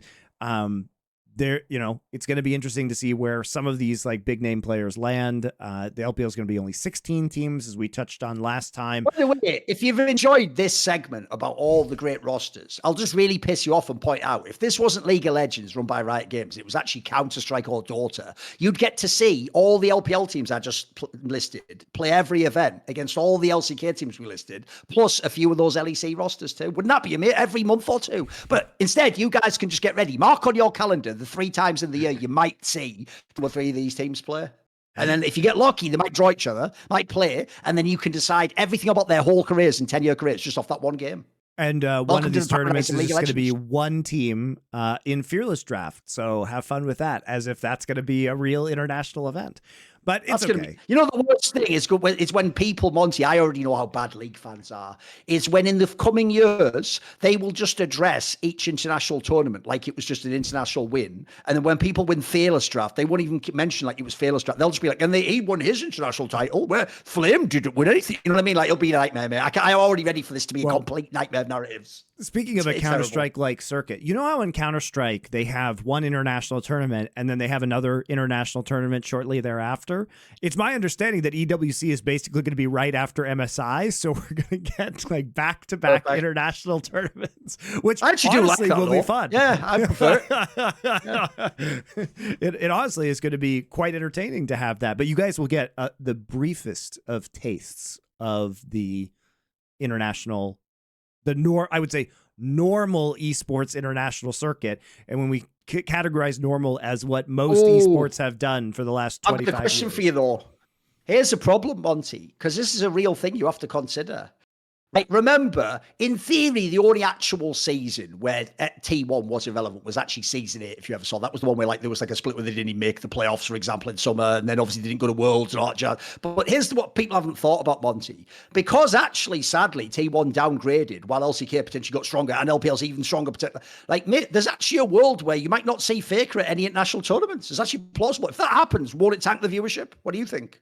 Yeah, I mean, it will make the viewership worse. However, the one tournament I think Faker is guaranteed to go to is EWC because T1 is a partner team. So we may actually, there's a possibility that EWC will be the only time. Because I'll tell you what, Thorin, clearly EWC doesn't give a shit about making a tournament with competitive integrity because we saw their bracket last time where it was just West versus West and East versus East. It wasn't a seeded bracket. It wasn't anything like that. Basically, it made the semifinals pretty worthless at that tournament. Whereas the two quarters were, they tried to make all the quarters interesting to set up bad semifinals and hopefully a good final, right? But considering that the teams that are most likely going to be invited to that are going to be the partner teams. And I think they would be absolutely insane to not invite T1, a partner team, where they can get the Faker viewership when potentially MSI and Worlds may not have it. Like, I think probably Faker's still going to Worlds. Do I really think that this T1 roster isn't top 4 in LCK? I think that's probably unrealistic. But I don't think they'll make MSI. I don't think they're going to be at MSI. So, it'll probably hurt, like you say, the international viewership of those tournaments. I have an angle for you. But he will be at EWC, I promise you. This is where you have to get back into the Flashpoint mentality of if you were running a tournament in the modern day, Monty, when we haven't even established this as a real sport. The whole thing, League of Legends could be shut down in 3 years and there could be no more leagues. At that point, all that we were doing means nothing. Like, all the great things it was good in the moment, but it won't have a legacy. At the moment, what you actually need is you need esports to survive. You need League of Legends to remain a top competitive title. And that at the moment, the only vehicle right now is viewership, because viewership drives the sponsorship revenue. And that's actually how the whole industry works. So right now, viewership actually is your number one goal. So unfortunately, that means you have to ask yourself the question, do you want to be 100% pure with your competitive integrity? Spoiler, Riot doesn't anyway. They do things like limited slots for regions and changing regions. By the way, you already completely destroy competitive integrity when you say, like, hey, if one region does well, then a totally unrelated team can qualify to a tournament. Like, what are you talking about, Bo? But if you're going to already break competitive integrity, Monty, I'm not even trolling. People are going to think I'm joking when I say this. But bear in mind, viewership is everything in League. Unironically, it would make sense to actually, for real, even if T1 doesn't qualify to Worlds, invite them as a wild card, a la like Wimbledon, where they'll give like a wild card to like a legacy player or like a popular player, because as opposed to like, the 128th player who's not going to be good. It actually, unironically, for the health of the industry, would actually make sense to have wild cards for teams like that, Monty, and make sure you always have max viewership. By the way, in Counter-Strike, same thing. You would always invite the fucking best Brazilian team, no matter whether they're good or not, because it would just bring like 200k viewers. Like, the current nature of the industry is fans don't buy tickets. No one gets pay-per-view. The only angle that actually makes money is viewership and eyeballs. So unfortunately, there is whoever qualifies instead of Faker, in my hypothetical, will never bring the viewership Faker does. So actually, even though it's not what I would choose, you almost should go WWE and just bring T1 anyway. Also, by the way, they are the reigning world champions. So that's pretty good also. Yeah, you say go WWE, but really isn't that just what's happening with boxing right now? Sure. The Jake Paul, Mike Tyson. I mean, we literally have a YouTuber going into a professional boxing match against an almost 60-year-old man. I mean, it is insane. But, if Faker's just going to be playing show matches until the end of time, maybe that's just going to be what happened. We'll just have meme teams. We'll have meme teams take on Faker when he's 45. That'll be the future of League of Legends. Basically, here's the problem, Monty. If I had to summarize in like 3 sentences or something why League of Legends esports is a fucking joke that doesn't even make sense, is that right now, if I was to hold a competition of like T1 against Gen G, but in like a random arena somewhere with like, I might not even fill that arena, but if I held a random exhibition show match, deliberately displayed as an exhibition show match, not a real match, it isn't official League of Legends, but it was against Carmine Corp and T1 in France in their arena, that would sell out way more and have a crowd that looked like the Super Bowl, whereas the Gen G T1 one would just be like, yeah, it's all right, there's some fans here. And like, that's how bad League is now, bro. Like, what even, it just is WWE, except it's not even good WWE. Monty. It's not like prime fucking Triple H against Stone Cold. This is like in the 2000s when they still had Hulk Hogan and Ric Flair fighting, but they were clearly really old men, and the other guy had to like let them like, he's pinning me. Like, that's what League is now, bro. It's actually wild. What even is this game? What even is this? It's okay. And we're also just introducing meme formats like Fearless Draft also. I know. I can't believe that's it. Here's what I don't get, Monty. I think I would be cool with the Fearless Draft if it itself was like lock-in and it's like, it's not really part of the circuit. It's like, it's a one-off thing.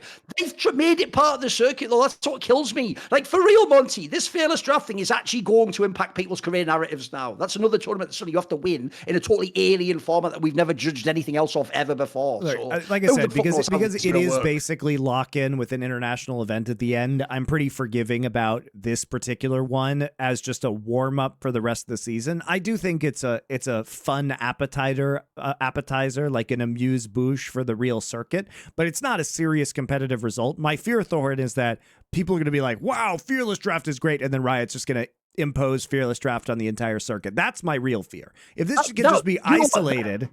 If it could just be isolated at the start of the year, it's fine. League for me. If they literally introduced Fearless Draft for all of League, I might just stop following the game completely. I'm not even trolling. I'm literally not even trolling. Like, to me, it would actually make the game uninteresting. Yes. It's terrible. You know? It's really terrible. And like, especially... do you want the worst take of all time? You're all going to think this is the worst take of all time, but I don't give a fuck. If I had a choice between Fearless Draft or there's just no drafting, as in you can just pick whatever you want and no pads, I would pick the latter. I would say you can pick whatever you want in the game. Because the problem with Fearless Draft is that you may never get to see the best players on their best champions. That's the issue, is that the other team, if you do the true Fearless Draft where it's banned if the other team picks it, then it could just be washed out entirely, and it feels like you're watching. You don't get to see the absolute pinnacle of gameplay. Think of this. The obvious example in light of what we did earlier in the show is, think about Bin's Jax. Now imagine in true Fearless, Monty, the other team picks Jax games one. Yep. You don't even get one game of Bin Jax. You get 0 game of Bin Jax. Who the fuck says yes to that? Meanwhile, Monty, I don't care if it's... I'll pick someone I'm not even a fan of. You know what? If Zika wants to pick fucking Akali or something, mate, let him. Let him do it. I'd rather he picks Akali than's bad on Moriana. You know what I mean? Like, I'm not even trying. That's why I said you guys might think, because you all love bans and picks, you might think this is the worst take ever. I would rather everyone cynically only pick the champions they're good on and played League than Fearless Draft. I think Fearless Draft is that bad for the game. I'm serious. And as we have stated many times, at some point you are going to see a team in Fearless Draft pick 5 champions of a single position of a single player, just to like take all of the top 5 champions of a mid laner or a top laner out of the pool, and then what happens is they say, well, maybe we'll win this game with our 5 shit champions, mid champions on one roster, but they tend to lose it with the purpose of like then winning the rest of the series basically 3-1, right, or 3-0. It will be a strategy. Somebody's going to try that, and it is going to be fucking horrible. So the limited Fearless Draft is a bit different, where you have to win with a champion before it gets banned out. And it, obviously the other team can still pick that, but true Fearless, I think, is not great. It's not great. So we'll see how it plays out. My hope is that there isn't a lot of delusion about the professional game that Riot gets from this tournament. Like I said, I think as a fun little start to the season for a little bit of variety, it's not that big of a deal. You don't even have to watch it. It's like 6 weeks at the start of the season. You could obviously just tune in for summer if you want to, or for spring after that, and then for summer if you're not into it. But in the short term, I do think it's fine for now. But my fear is that it expands into something that it really shouldn't be. That's where I'm kind of at on Fearless. Let's talk about This is where, though, you know that Riot doesn't actually have that many friends in the media, though. Because here's my question. You have all those whack Alexander Lee puff pieces about, like, Nicole LaPointe Jameson and all bollocks like that, right? But here's my question. Where is the loser writing the op-ed, like, how Riot has revolutionized esports with the fearless draft, their visionary, they will force new innovation and change. Like, where's that puff piece? That should have already been written, surely. Where is it? Where is it? Come on. That's right. Or Rolling Stone, who ESL is now bankrolling with paid puff pieces. Oh, no, it'd be like Rolling Stone, op-ed byline by Rod Slasher Breslau. How Riot Games again reinvented the esports industry and are pushing it to new heights for 2026, or like that shit. That shit, exactly. Okay, let's talk about some of those faker. By the way, Slasher looks like Nymera if he was in The Road. That's a Street Fighter reference right there. That's actually pretty good. That's pretty good, actually. That's pretty good. He's feral Nymera. Slasher is feral. You're much more handsome. And more witty, cooler person. Seems more like, by the way, harder worker, disciplined, still got love for the game, not a sellout piece of shit. I mean, to be fair to Nymera, I'll give Sasha one credit. To be fair to Nymera, he would not like to sell out. It's not available at this point. So technically, we can't know if he would or would not sell out. But, no, we just you can't give people credit for what they didn't do. So, even so. Harsh, very harsh. All right, let's talk about some of those faker stream highlights. Just there's some buggers in here. Just scroll. What we'll do is, as we're talking, just scroll down and find a few. Because by the way, this is actually one thing I'm so glad was translated. Because if you don't know, like all the big players, like the T1 players, do these off-season streams where they'll comment on this. Normally, it stays within the Korean community and on fucking Formos and DC Invent and all that shit. So I'm actually glad it got translated because he has comments on basically every playoff series, guys. Like it's all the juicy shit you would actually love to see that you'd never get in an interview, unfortunately. So there's some bangers in here, mate. Right. If you just scroll down, you'll find some fun ones. All right. So before we do that, another sponsor shout out. It's getting close to Christmas, guys. Shout out to all our sponsors for supporting the show. It will be Mando. And of course, this is soaps and deodorants and other male grooming products for you guys. I've been using it all the time. It's been great. I've really enjoyed it. Makes great stocking stuffers, especially because there is going to be a starter pack in here for you guys. So you can just give it a shot. Give all their products a shot. If you love it, keep on buying it from them. Like I said, I've been really enjoying it. It is aluminum free, so it's not an antiperspirant that clogs up your pores and prevents you from sweating. It is just uses mandelic acid to stop the body odor before it starts with odor control up to 72 hours. Got lots of great scents in there. I use the bourbon leather one a lot. I've been using the cream tube deodorant, which is more like a lotion that you rub in, not only to your armpits, but anywhere else on your body, which makes it very convenient. So I've been surprised at how much I have been enjoying that. So it's more of a whole body deodorant, which is very nice. And they have a starter pack, which is perfect for new customers, or you can get some stocking stuffers out of it as well. It comes with a solid stick deodorant, cream tube deodorant, 2 free products of your choice, like a mini body wash and deodorant wipes, and free shipping. We do have a discount code to help you guys get hooked on this one. It is new customers get $5 off a starter pack with our code, and that equates to over 40% off your starter pack. And of course, code's on your screen right now. You can use code SUMMONING at shopmando.com, shopmando.com. Support our show. Use our code. We appreciate it. Mando. And we and Mando have had a great partnership. That partnership will be continuing into next year, thanks to you guys, obviously. But it's a great time to try this out. You can pick all the scents you want. By the way, as Thorin and I always say, get a pack of those deodorant wipes. They're shockingly useful.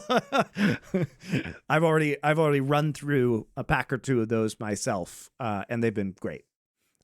Here's my joke for you. I've got a Mando-related joke for you. Okay. Which is, that the cream you were talking about, that cream is similar to the one in League of Legends. It should only be applied at melee range. That's right.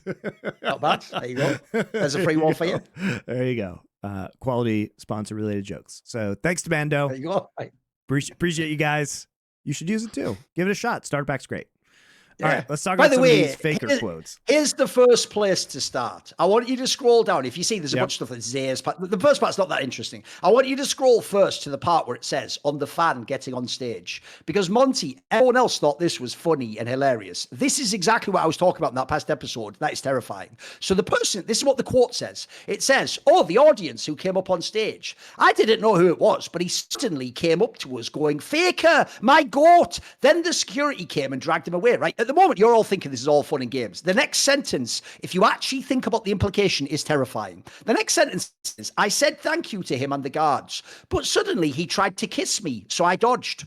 Right, guys, let me just immediately make this work for you. Imagine that was a woman on the stage there and a man just ran up on stage and tried to kiss her while security pulled him off. Do you already see why this is mental at this point in time? Like, that is, even though that's presented as, it's just fun, it's an overly passionate fan, he's getting in range to literally, like, swap fucking fluids with Faker. Like, this is really crazy, guys. Like, that's the sort of fan I don't want on stage. I don't care how passionate you are. You don't get, by the way, to just run on field and fucking hug your favourite player. I don't care how much of a fan you are. What are we talking about? So I am not, let me be very clear about what I'm about to say. I don't know who this fan was. Obviously, of course not. It could have been very innocuous, so I don't want to target this person unfairly, but I will instead tell a different story about League of Legends so you guys understand how big of a problem this could actually be. And I don't know if many people have talked about this publicly, but I feel like enough time has passed that we can actually discuss this now. Was it a certain person from Europe who maybe came from a different game, Monty, and he got obsessed with a certain, let's say, player for TSM maybe? I'll store that out there. I won't say that, but I think I know the story you're from. Yeah, go for it. It's a banger. This is actually a crazy story that I don't know if has ever been told publicly. I don't think it has, mate. The reason why it's fine now is enough time has passed, but I do think it's going to show you guys the danger of this, and also why Riot should absolutely understand the danger of this, because Riot knows about what I'm about to tell you guys. So a long time ago, and we're talking like 2014, 2015. I think it was early 2015. 2015. I mean, your memory for this stuff is always better than mine, so I trust you. I think it was early 2015. This was when IEM Katowice was still on the circuit, so it would have been either 2014 or 2015. It was an event I was at, and there was. And this is back when they used to have CS and League at the same event, obviously. Yep. So there was. We don't need to name this person, but there was a player in a different game in Counter-Strike. I won't name them either, but I'll just say this. They are actually known within the other game, Counter-Strike, for having done something else mad with their former teammates. I will say they're known in CS, but nobody knows the connection to the League one. So we won't name them now. By the way, they're also not a famous person anymore. A lot of CS fans wouldn't even know them, put it as I said. So just know it was someone from the Counter-Strike world who was like at a pro or semi-pro level. This person went to Katowice, basically. So this person was like sexually obsessed with Bjergsen. And it was gay, as far as I know, and Bjergsen was just the target of his obsession. Yes, basically a stalker for Bjergsen that was possibly quite dangerous. And it got to the point where this person was actually banned from IEM Katowice. And was like on a no admittance list by security. There were pictures of this person everywhere. It actually got so crazy, guys, that this person literally came to America and then was stalking Bjergsen in Los Angeles, figured out where Bjergsen lived, and then was intercepting like his Uber Eats orders to deliver them to Bjergsen himself. This is nightmare fuel. This is nightmare fuel, bro. This is shit that actually happened. My nightmare is the Uber Eats guy handing it over and going, hey, remember to tell Monty on the next, what are you talking about? I have to move, right? Pack it all up. We have to move country, go the witness protection scheme. I can't handle this.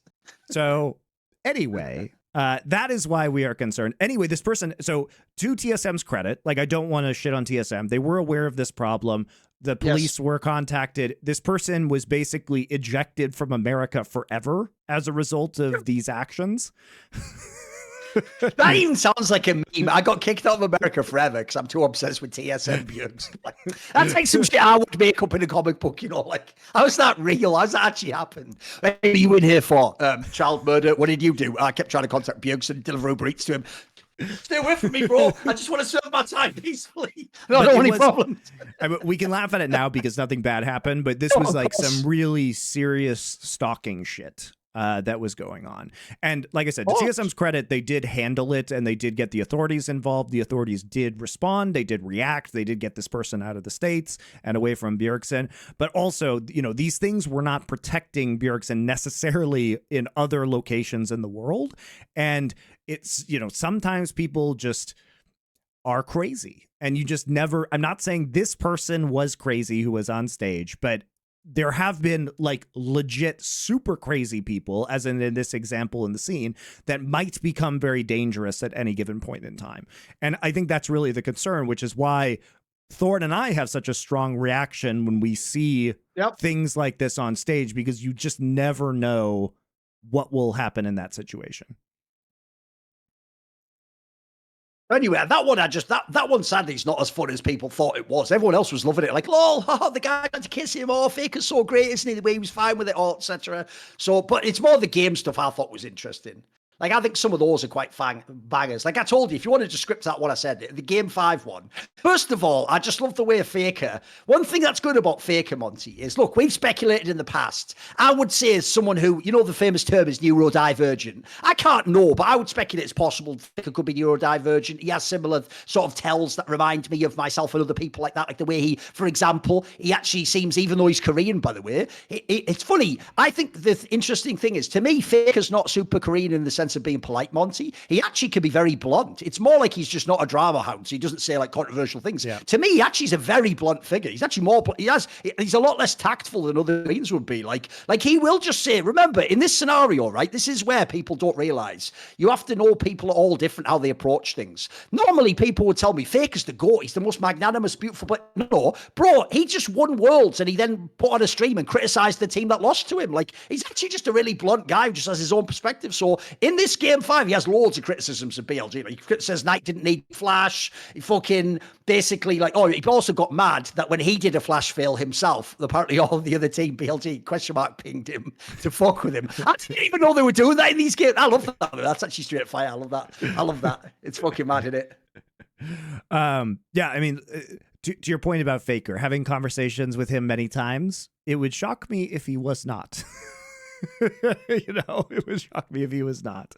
I do, one of the things I found interesting about this was that the Ziggs kills, because in Game 4, a lot of the really important action that was happening was when Faker was getting a solo kill on Ziggs and then pushed him out again in the top lane when the camera wasn't looking at him, but that actually allowed a grub setup that was very important to the pacing of the game. And so Faker making these plays was actually huge. And so it explains, basically he thinks that it was a bluff, that Elk had used his satchel charge as a bluff to think that somebody was there when he wasn't, and Faker called the bluff and went in and actually killed him. Which is straight fire. Remember, Monty, if you lose that game, Worlds is over. Like these aren't just like mate, these are players that I'd say fair play for having the balls to figure that out in solo queue. He's doing it in Game 4 down to 1-2 in the World's final. Like, these are gangster fucking players, mate. What a sick to know that's true as well is fucking sick. This is why it's so dope to get this info. Yeah, I mean, even small things too, like the during the time when he used and he stole the Rakan ult with Sylas, and he made that play in the mid lane. He said if he knew that they didn't have flashes, he wouldn't have used Flash. It's like, what the fuck? It's the idea he's also harshly critiquing himself when he won the fucking game. It's like the best play at Worlds, and he's like, well, I thought. If I had known they didn't have Flash, we didn't have those timers, I wouldn't have used Flash. I'm like, really? You wouldn't have just used it anyway to basically guarantee? This play was not min-maxed enough. I know. The sheer greed of this guy. By the way, this is why, though, and I know Kiwi loves his angle, so I'll do this. This is why Faker actually is so great, though, Monty. There was once a great quote, where I actually heard this was once, back in the 90s, when Kobe Bryant was first coming along as a player, he was starting to become really good. I remember watching a play he did where he did like a 3-point play, did like a basket, and then he got the and one, right? And the commentator who was commentating the game was Doug Collins, who was actually an early coach of Michael Jordan. So he understood like what Michael Jordan's career path was like and how he like elevated his play to be the best ever. And what he said was, the reason why Kobe got this 3-point play is because it was one of those scenarios where even though you got fouled early, you do that thing, which by the way, Kobe and Michael Jordan might be the best players ever at, which is the second they get fouled, they always follow through so they can potentially get the 3-point play, right? As in, even if they're really bad badly fouled across the arms, they'll still like try to like force the ball up or like spin it on some crazy angle to go in, because every now and then it'll go in and you just get an extra point, right? And what the commentator said was, he said that's the thing about greatness is greedy. It's not about just like letting the game come to you, and you know, if you win that time, the really great player really believes he can win every second of the game. He can always get the edge. And so what you're seeing here is, we're laughing about it, but actually the mentality to even critique a game-winning play that won you a world championship 11 years in your career is why Faker is goated. Sure. That's not the hands. It's not the shit from season 3 and season 5 and the amazing Galio plus it. That's actually like a side component. This mentality is actually what makes him the GOAT. Now, yeah, he needed all the talent and all the rest of it, but this mentality is what's baller. That's what I can fuck with heavily, bro. I think this is dope. Yeah, it was great. I just want to point out that at the end of this stream, apparently he started playing Overcooked 2, which if you guys, which is just hilarious. The way it's phrased is just hilarious, because it just goes, mentioned he checked if Zeus' head was bleeding, then goes to play Overcooked 2. even though they just mean it as like a matter of fact, that just sounds hilarious, doesn't it? Again, it makes him sound like some Kramer-esque figure. I love it. So I love Overcooked as a game. It's a game I've played with my wife in the past. It's like a multi-person game. You can play it single player, right? Where you're trying, it's like a silly kitchen game where you're trying to prepare orders and you're bumping into each other, and it's just hilarious. But the fact that he just spends his time playing Overcooked 2 in the off season and apparently is very bad at it is super funny, because if you guys haven't seen it, Faker is great at League of Legends. Obviously the greatest of all time. Extremely talented, extremely intelligent, very hard worker. Like, you know, this is a very big contrast to how he is in every other facet of his life. If you guys want to laugh, go look up, if you haven't seen it, the Faker ice carving video, where during OGN, he was like, they took him out to do some, you know, ice sculpture carving, and Faker literally doesn't know how to use a chisel and a pick, to the degree that he doesn't understand that you take the chisel and you hit it with the hammer, right? You hit it with the hammer. Instead, he's just going to town with both the hammer and the chisel on this, and like the ice pick on this piece of ice. It is hilarious. And so to hear about his Overcooked 2, you would think, because Overcooked 2 is a game about multitasking, about prioritizing certain things, like you would think he would be naturally good at this, unlike ice carving, but apparently not. But yeah, it is quite funny. But yeah, go check out the Faker ice carving video. All-time classic. Yeah, otherwise, I'm trying to find where it was, but I'm almost certain as well. I'm trying to find it, Monty. I'm pretty sure he said somewhere here as well, something like that. He was like ill in the final or something. I think he said he had a cold during the semifinals. Oh, so there we go. So it was a Gen G series, and BLG. Right, okay. He said he had a cold. That's interesting for about in the itself. last 2 weeks. Inevitably, people are going to make Michael Jordan flu game references now, even though it's not actually physical. Like, obviously, playing basketball while being sick is significantly harder than playing League of Legends. Here's the funny thing: a lot of people who are like casuals don't know about that story, Monty. The actual insiders in the NBA all say that like the real secret is Michael Jordan was just hungover. He wasn't actually with the flu. What he did was, Michael Jordan was a notorious person for doing, because he had like one of those bizarre people who had like insane energy naturally. So he would do stuff, by the way, Monty, like play 2 rounds of golf before he played like a basketball game. So I've heard like he was just partying, he just got a bit too hungover, and then he's just such a G, just like sweated out in the gym and fucking carry the game. By the way, it's still cool. It's still a pretty baller story. It's just because his Michael Jordan's image isn't that he could be the rock and roll stars. He has to make it that he was ill, didn't he? Because remember, Michael Jordan's whole approach back then was to seem spotless with his image and have like the baby face approach, wasn't it? But that's why actually that reference isn't even that good, because the joke is even he wasn't actually having a flu game. But in some ways, it is rock and roll to be fucking hungover and still carry the finals. That's pretty dope. And we on that one. And it is dope. If Faker really was ill here and he had these great games, fair play. That is quoted. Yeah, for sure. Otherwise, you know, there's a lot of other stuff. If you guys want to look at this Reddit thread, fun, a lot of good shit there. Yeah, you know, translated from Baker's stream. Any other things you want to call out?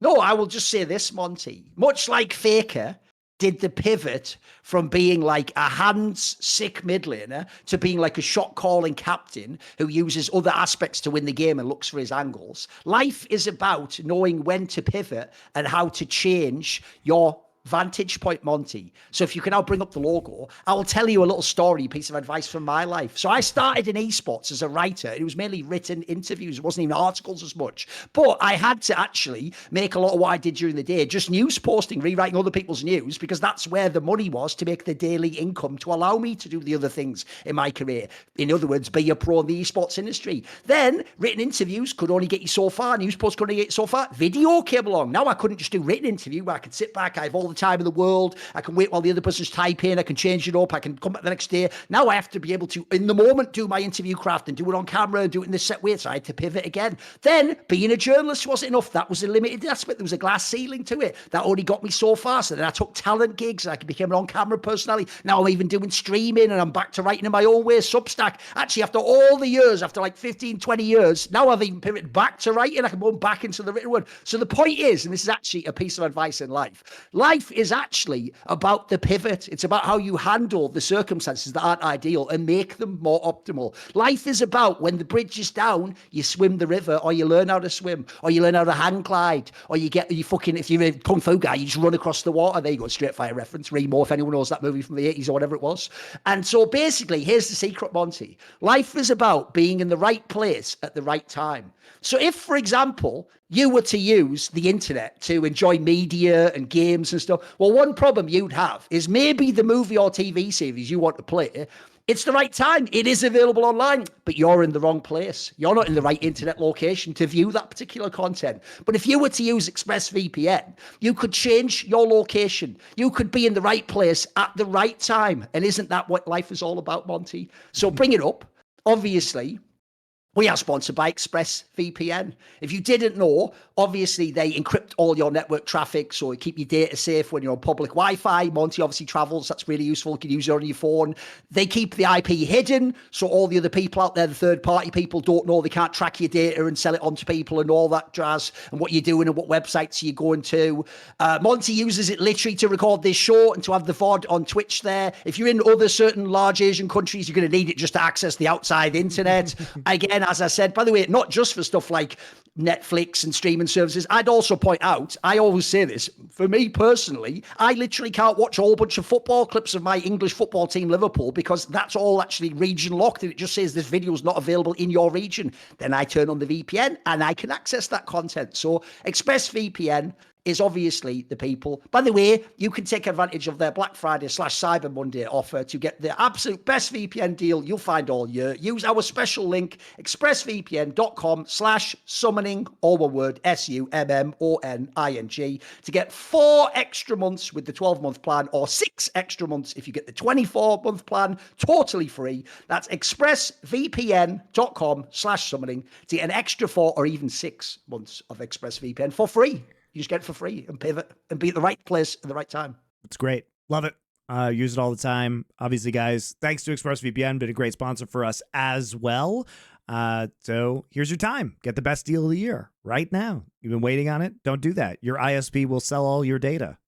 You don't want your ISP to sell your data and other people to know about you. That's not cool. So protect yourself from your own IP, basically.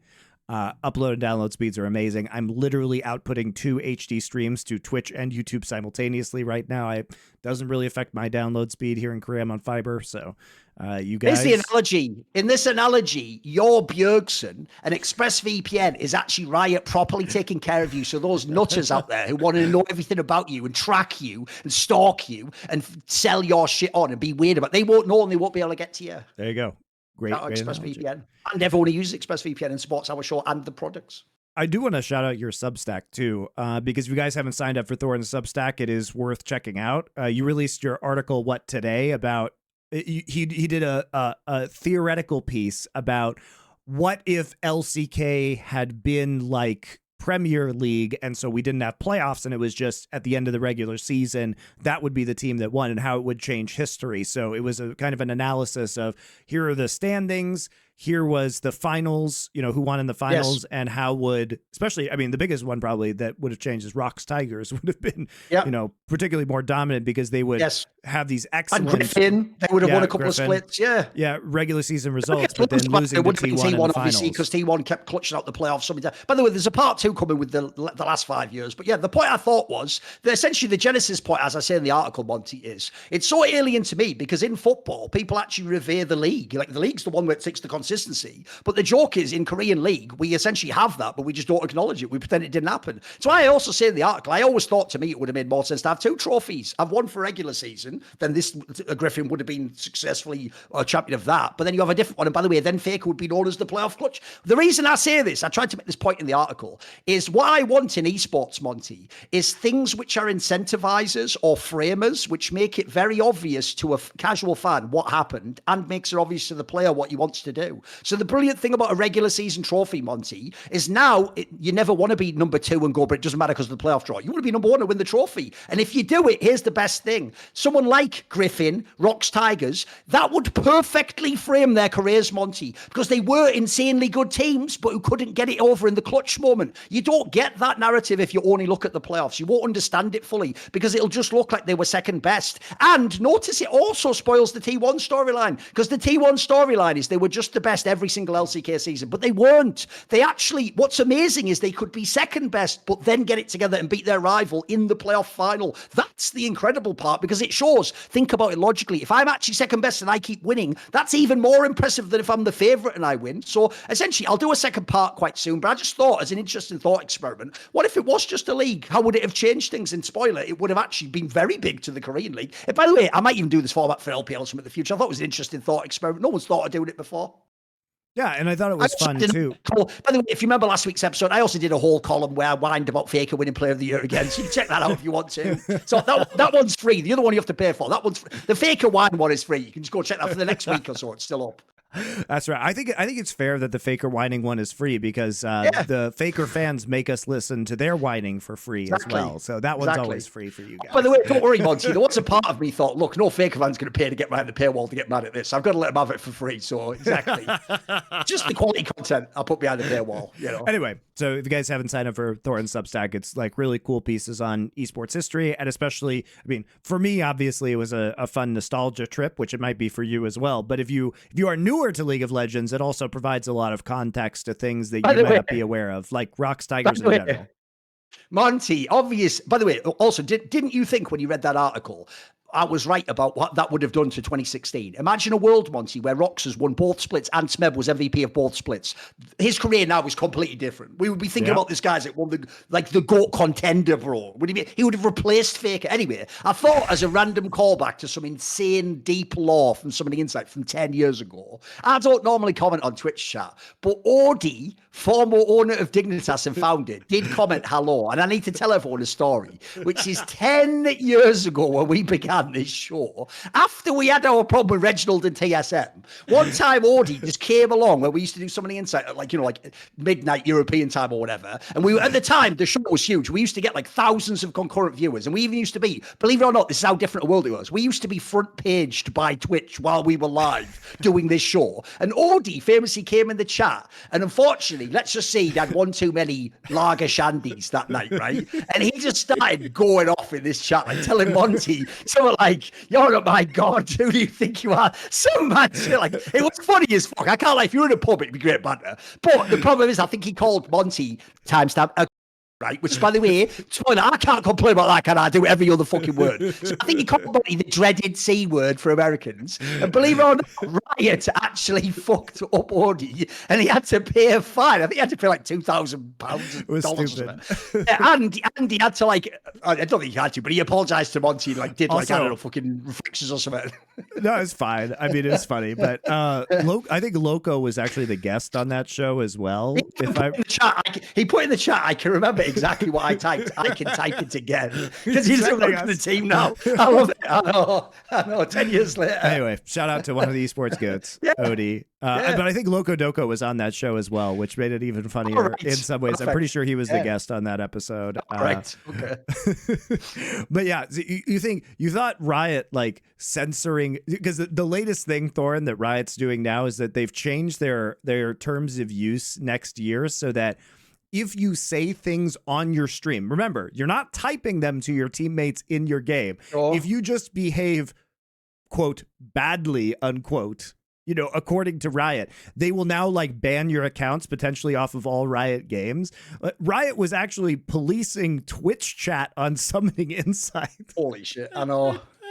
We notice, Monty, like there's a saying, they say it, right? Here's the saying I once heard in the conspiracy world. They said that apparently New Zealand is where like a lot of like police state stuff is tested out. Because if you don't know, I was looking into this recently. I actually have no idea about New Zealand. A lot of British people know about Australia. New Zealand apparently wasn't even founded in the same way as a colony. It was like a bunch of people from like, I think it was like a police presence even, or military presence, just went from Australia where there was the colony to New Zealand and sort of took over basically. But anyway, as a result, New Zealand, as you might have seen a few years ago, can sometimes have incredibly sort of like tyrannical and draconian rules and things applied to it in that sense. The joke is, if that's the test ground, then we are the test ground. Your career essentially is the test ground for everything for Riot. It's like, can we fuck with this guy? Can we ban this guy? Can we marginalize this guy? Can we start harassing this guy? Can we remove this guy's team? They just do everything, mate. You're the first for it all. You're just patient zero of it all. You're right. They've graduated from policing our Twitch chat to just everyone's Twitch chat and all of Twitch in general. Twitch is just their domain now.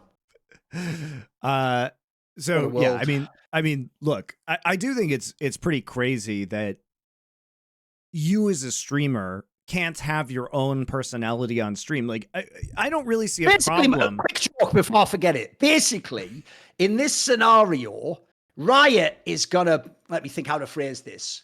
Riot is gonna fuck you up for inting on Twitch like you were Reckless that one time. If anyone remembers the game I'm talking about where you just got instantly blown up. Do you remember the game I'm talking about? Does everyone remember the Reckless Twitch game? Was it the World's Finals? I forget. But whichever one it was, you got completely blown up. I think everyone remember. I think maybe it was against T1. I can't remember. Does anyone remember that? Inting on Twitch. See what I did there? But in any case, depends on Mortals. There you go. Okay, someone in Twitch chat said it was Mortals. Okay. There you go. But I do think what's wild, Thorin, is that, so let's say I'm a Twitch streamer, right? Or a YouTube streamer, whatever. I'm a streamer and I have a personality that maybe my fans like. And again, I am not affecting the game that is being played in any way. I'm not typing horrible things to my teammates. Sure. I'm not saying anything in the game whatsoever. But I might be commenting on one of the other players verbally on my stream where this person, hopefully, unless there's stream ghosting, isn't watching. If that is, if I say something that would get me banned in the in-game chat verbally on my stream, now that can get me banned by Riot across. That'll get my accounts banned, which I think is such an insane overreach that they are policing what people say on the platforms with communities and stream personalities that they've developed.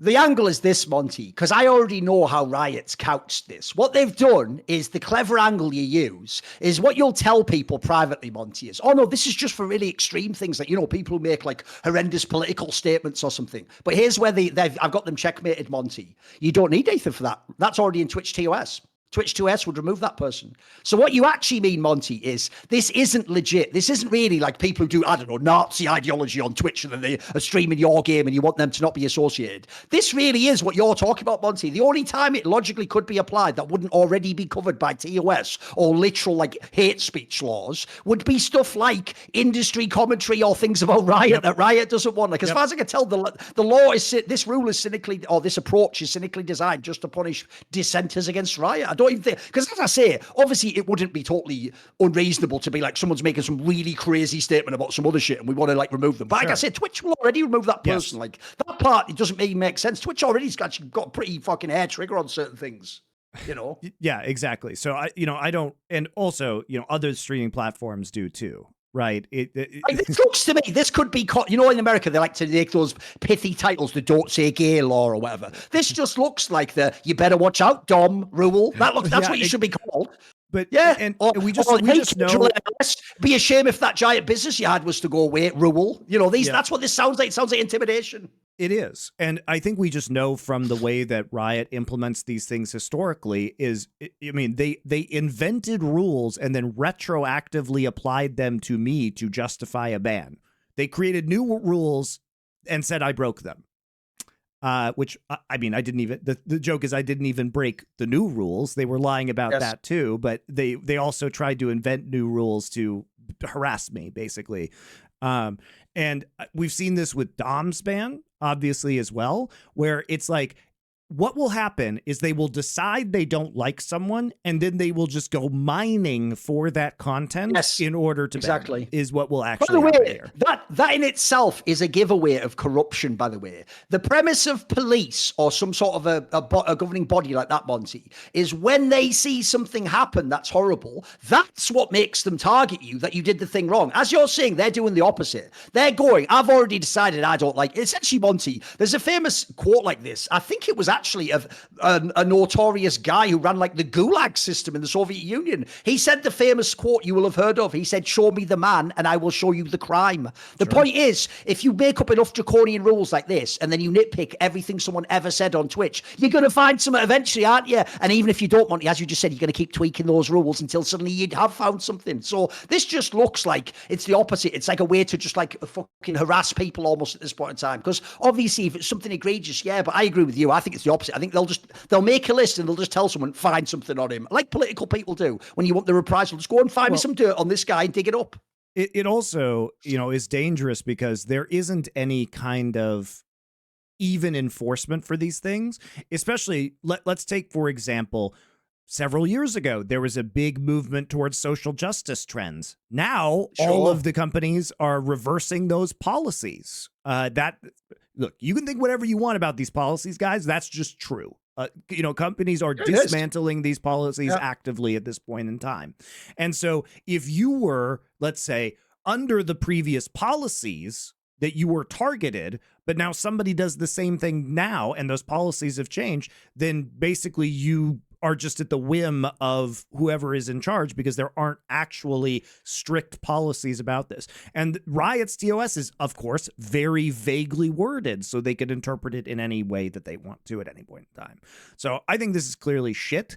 Like, it's one thing, it's also just it's outside of their jurisdiction. Why are they trying to police people on a stream where it's not actually happening in their game on their servers, the things that are being said?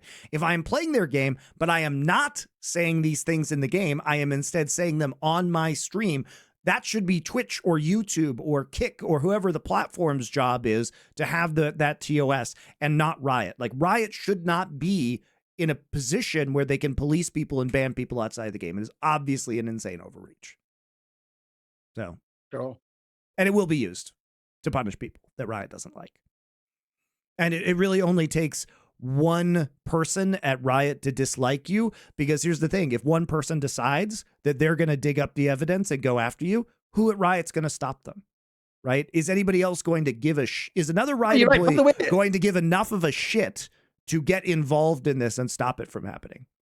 And who would it even be? There's not even a public-facing person you can go and appeal to, Monty. Like, if they get you, they get you. Like, who do you even contact? You know what I mean? Yep. There's no process of appeals. What you can do? Right. And there's of course, and they always shift the blame into, it was our decision collectively. Nobody's ever actually responsible for anything that goes wrong at Riot. So, I mean, I think it's pretty disappointing, and also it clearly is. I also think, Thorin, that this is indicative of their plan with co-streaming going forward.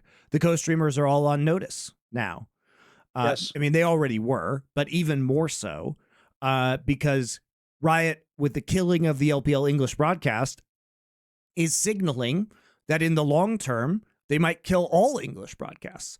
LCK is obviously the next one that could be on the chopping block, potentially in future years.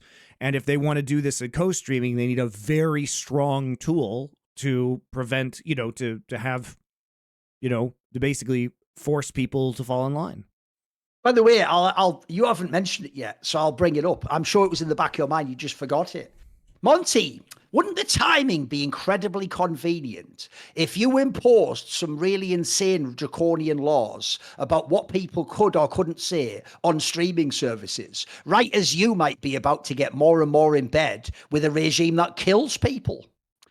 The timing's just so coincidental. Because here's what's weird. The first thing I thought, Monty, before my own brain said that's why they're doing it, is why, with all the problems in league and all the fires and all the plates spinning at once, why would this ever be anywhere near the top of your priority list? Oh, wait, I've just given you a reason why. I've given you a very logical reason as to why what they wouldn't ever want, Monty, is to have, I'll give you an example. You wouldn't ever want something like where in Valorant, one of the top people is Sideshow. If you don't know, by the way, he's one of the best people in esports. He's a mega reasonable, fair person, sure, but he's very intelligent. He's got super mega knowledge of the game. He came from Overwatch and he knows Valorant. He's a mega content creator. But I'll tell you what, here's what you wouldn't want. You wouldn't want a very influential figure like him to make a video or do a stream where he explains to you the horrific things the Saudi Arabian regime's done. That's really bad for you. So instead, you know what the genius move would be, Monty? Oh, don't go and tell him publicly or privately, hey, you do that, I'll fuck you up. Because then that might cause problems for you. What you do is, let's reverse engineer a method which would make him police and self-censor himself so he never said it in the first place.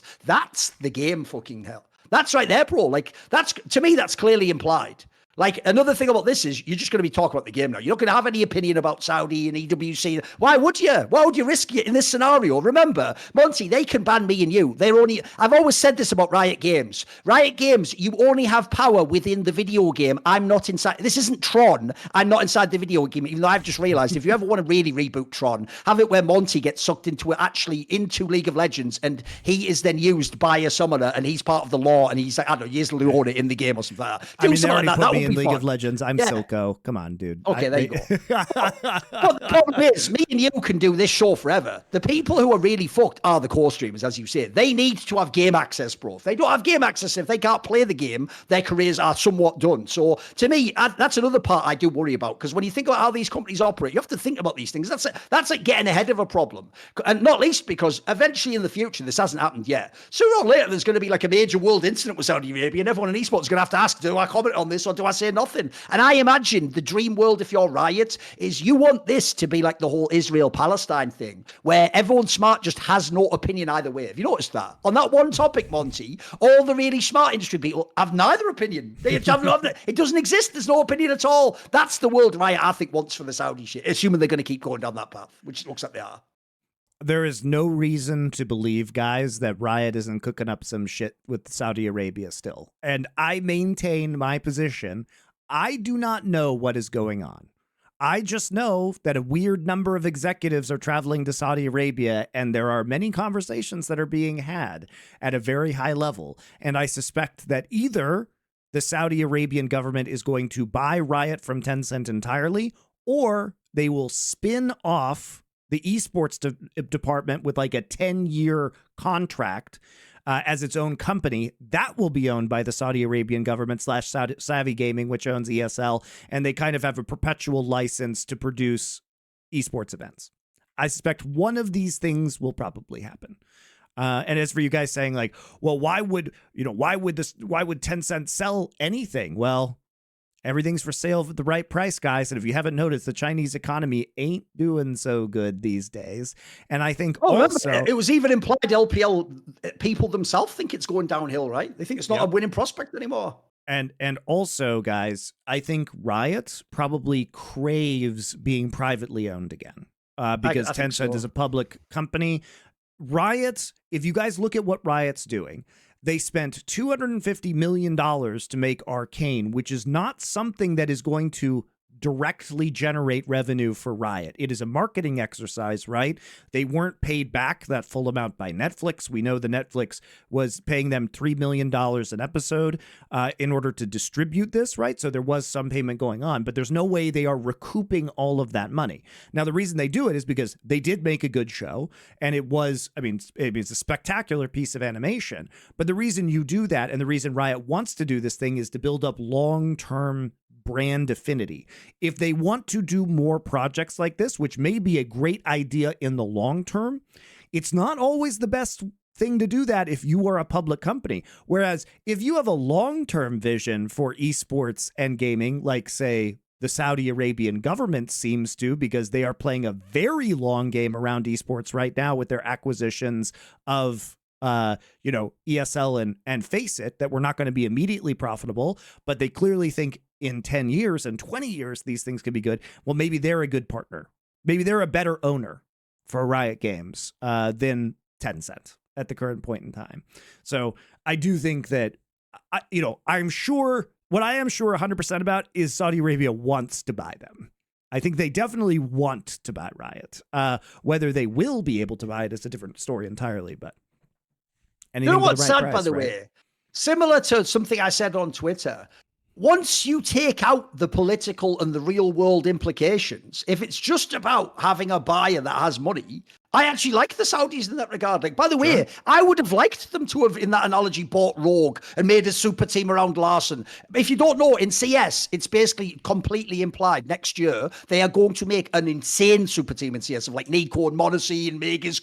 Like, they might just go for like the biggest players in the world with the highest salaries. And it's implied they're going to be like a Real Madrid and just keep buying players, and they're just going to essentially buy championships because they're just going to keep throwing millions and millions of dollars. Who the fuck? Think about all the complaints we made about GMing in LEC this last year or so. Imagine there was a team where the mission statement, Monty, was, if this super team doesn't work, we'll just keep building super team. That's fucking insane. Look, I don't like what they do in real life and how they get the money and where it comes from. But if I look at the application in the game, that could be fucking really interesting and really exciting. So similarly, you know what I actually could imagine, Monty? I'll tell you what, this is how much I dislike Riot. Sure, Riot doesn't kill people, so obviously Riot are better than the Saudis. But again, running tournaments, I believe if I look at what they've done in sports, Monty, the Saudis would give us some of the things we got. Maybe they'd give us the double elim. Maybe they'd give us another tournament. That'd be awesome. They are about the spectacle. They're about the fucking show. That's one aspect I can sort of trust with them.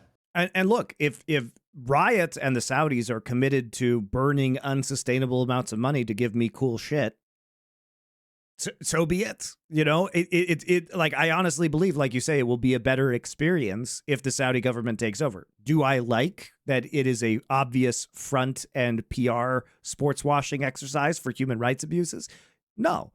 But at the same time, if they're going to throw a bunch more money at esports, it will make a better product.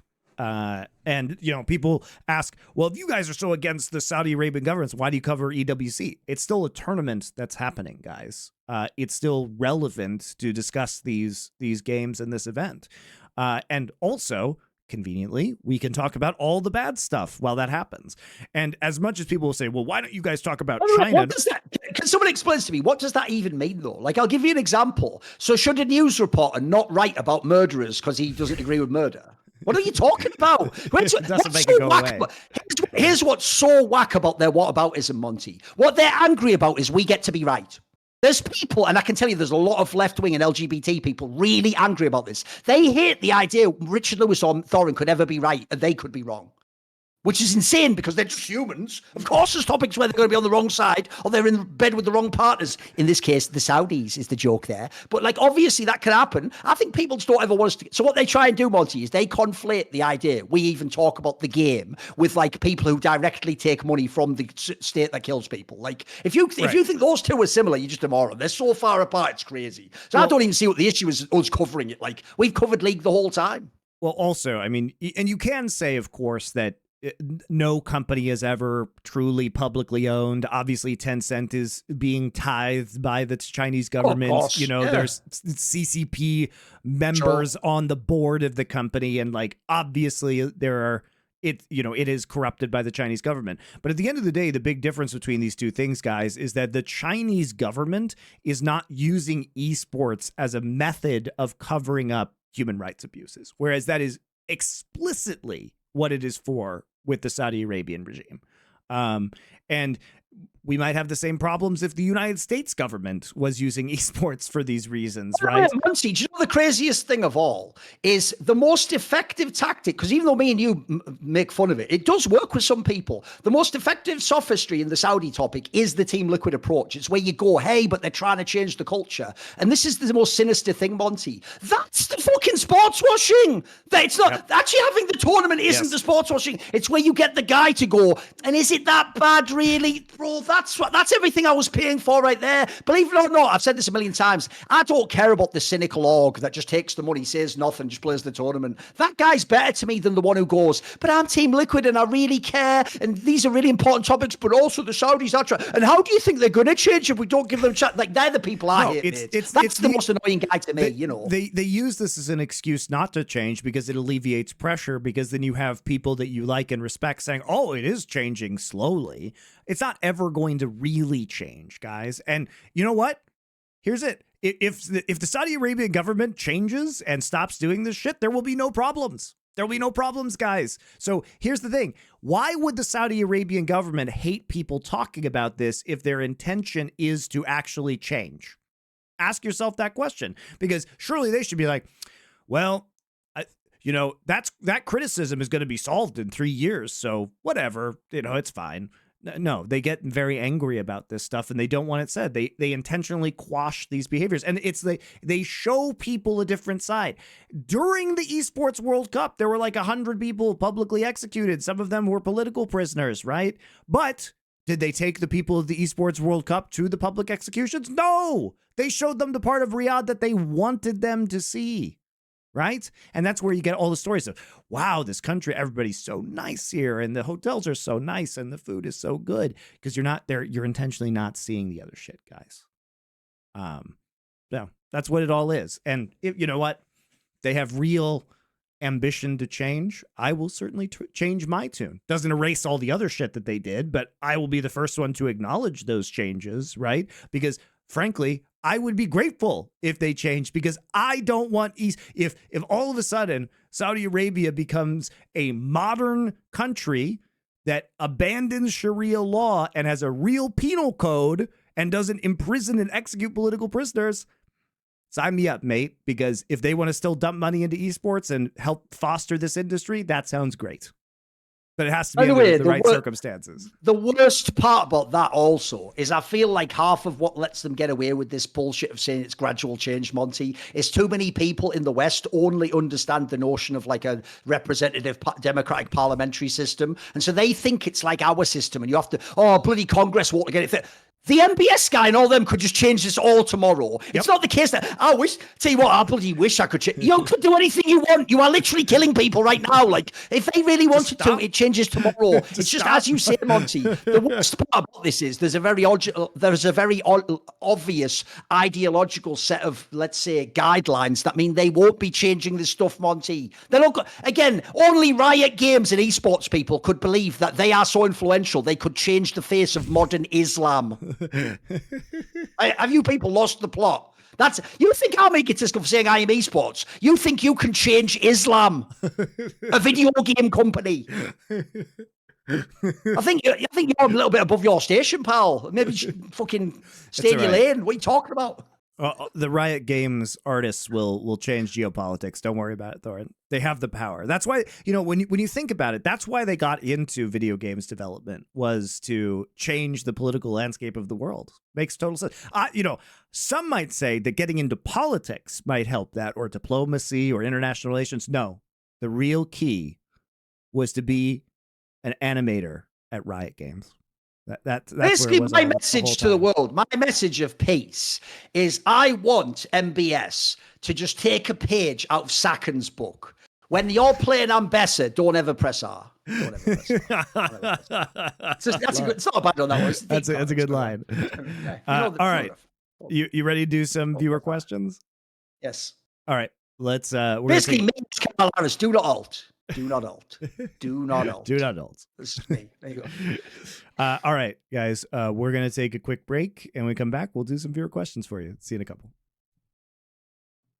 Right. We are back for the last section of the show. We still haven't technically figured out what we're going to do with the perks. So for the moment, the original perk remains. If you subscribe to the Last Free Nation Discord, you can access a channel where you can ask questions for this show, for the Four Horsemen. You can also submit your own hot take, potentially for Hot Take Point Made League of Legends edition. And so Monty will now... I haven't checked them out. When we do the next episode, I'll check a bunch out. We'll put one in there and see how the others respond to it. So what are the first questions from the Discord? Yeah, we got 20 minutes to do these guys before I have to go. But do you think esports genre will be phasic and we will see the return of RTS and MOBAs in the future? Is the broader appetite for them gone, or is it just not their time? So I think what's really important to understand about esports, and this is my own theory about esports genres, is that they're highly technologically designed. So what I mean by that is the reason why RTS was king, or like 1v1 games like Quake were king for a long time, is because the internet back in the day was shit, guys. And I will just tell you, if you were on Warcraft 3 and you were playing a game of Dota, if one person dropped from the game, your entire game for 10 people was fucking ruined. And I know Counter-Strike was like relatively successful. The key thing is, because there were like lobbies and shit, you had to then go back into an IRC channel and find the 10th person and reload, and everyone had to pick the champion again. Oh, it was a night. The same with Counter-Strike matches, like you're saying, if you do the scrim, Monty, and you have like a 5v5, then one of their players doesn't connect or has an internet problem, you have to get a ringer in. Oh, it's a nightmare. That's why actually, as much as people bitch about matchmaking is fucking paradise compared to the old school of games. We had to find a server and connect and all people are there. Like, it's way better. It's way better. I mean, you know, in RTS also there was automatic matchmaking back in the day. So Warcraft 3, StarCraft, you could search the ladder and play on the ladder. There were automated tournaments in Warcraft 3, and in general, just 1v1 games were it was a lot easier to consistently get good gameplay. And so there were a lot more people who played the 1v1 games, which meant there were a lot more people who could watch that. When internet started to be good enough to get 5v5s was around the time, you know, late 2000s, early 2010s, when a lot of people had stable high-speed internet where you could get good games routinely, and there were automatic matchmaking and new games coming out in those genres. By the way, the only reason why the exception to that rule that proves the rule is Counter-Strike is because Counter-Strike, Monty, is actually very unique in that, a bit like League, it's one of the only esports that began as a pure grassroots revolution of infinity people playing, and then the TOs and the orgs went, right, we better get involved in this. It wasn't that someone said, hey, it's a great game, we should do. Like, the joke is Counter-Strike famously just stole Quake's entire esports circuit because people realized, like, Quake is top-down great, you've got the best players, it's 1v1, it's understandable, but Counter-Strike had infinite players of casuals though. Right. So it knows that eventually you're going to get the viewership just by putting on tournaments. So the only team game really is Counter-Strike in that era. Aside from that, it is 1v1, like you say, it's Quake, it's StarCraft, it's Warcraft. Of course, those were the games. Yeah. It's also cheaper to sponsor people back then as well. One guy instead of 5, you know. Sure. Yeah. And that's actually a good point too, is that, you know, it's cheaper to sponsor 3 1v1 StarCraft players than 5. Yeah. Think about this. Dota I could have the players. best Warcraft player. In fact, even, you know, the famous quote where people claim they paid Moon like $10,000 a month. Well, that's the cost of an entire Counter-Strike team, though. So wouldn't I rather have Moon and win everything than have, like, you know, like the 4th best Counter-Strike team? It's actually, it can even financially make more sense. Yeah. And sponsors weren't as big, so that's a great point. But also, I mean, the player bases were just big. Now, you know, we can take this to the next step, which is like, you could ask a question such as, look, Battle Royale games are not the greatest esports experiences, but the reason why they're popular is they are very fun to play, right? But also the technology to get 100 people in a fucking server wasn't there until a few years ago. So I think it's much more likely that the esports of the future are going to be much more dependent on the technology that's released. Probably especially VR is going to be a huge one as that gets better. But to say that RTS or MOBAs are going to have a comeback, maybe RTS will in like a kind of I'm a general in the sky VR kind of way. Okay. You know, like the genre might come back in a new form, but I think it has to be enabled by different technology. Would I love an RTS to fucking take over again? Sure. But I mean, Stormgate crashed really hard. I mean, there are some games that are coming out. Like, I really like Battle Aces personally. I think it's a really fun game. It's very fast paced, which I think is that the one that doesn't have the macro element. Is that the one? It does have a slight macro element, but it's mostly just like 10-minute. Each game is like 10 minutes long, so you can play like best of 9s or best of 11s or best of 15s even between pro players, and it's really. I also think that's also the future. I think the future also, because remember, you want a massive casual fan base, is make games that are very easy to understand, get in, play, and are like 20-15 minutes. The problem in the modern day, this is why in the modern day I also think League doesn't appeal. Because who the fuck wants to be in the Nightmare League game that takes 45 minutes because the Nasus farms top lane? Like, everyone hates that. I hate that it, is the least fun, enjoyable. Because in that scenario, you're just trapped. Whereas if it's like a 15-minute game, the worst 15-minute game in the world's tolerable. You know what I mean? It's even worse in League because you spend 10 minutes in draft and then somebody dodges at the last possible second. Then you're like sitting in queue again. And you're just like, fuck, man. Like, I could have played this game. So, maybe a game like Battle Aces where it's fun. You can understand why you made mistakes in those 10 minutes. But it's fast, it's fun. Somehow my whole brain is just programmed with old. Yeah, shout out to what was that even called? What was that mode called? Do you remember? Fuck, what was it called? If I put in Hotshot, it's fast. It's fast. It's fun mode. What's it gonna find? Dominion. There you go. It was Dominion. If people don't know, that's a really deep. That's even before this show. That's like 20. It was like the King of the Hill mode. Yes. It was fun. But that was the famous thing that Hotshot said back when he was the number one person. He was like a sellout. Like, it's fast, it's fun. He made it sound sick. I have to say. Anyway, keep going. But anyway, Battle Ace is fun. If you guys haven't checked that game out, they've been having beta weekends. So I hope is the answer. But I think is the broader appetite for them gone, or is it just not their time? I think they can make returns.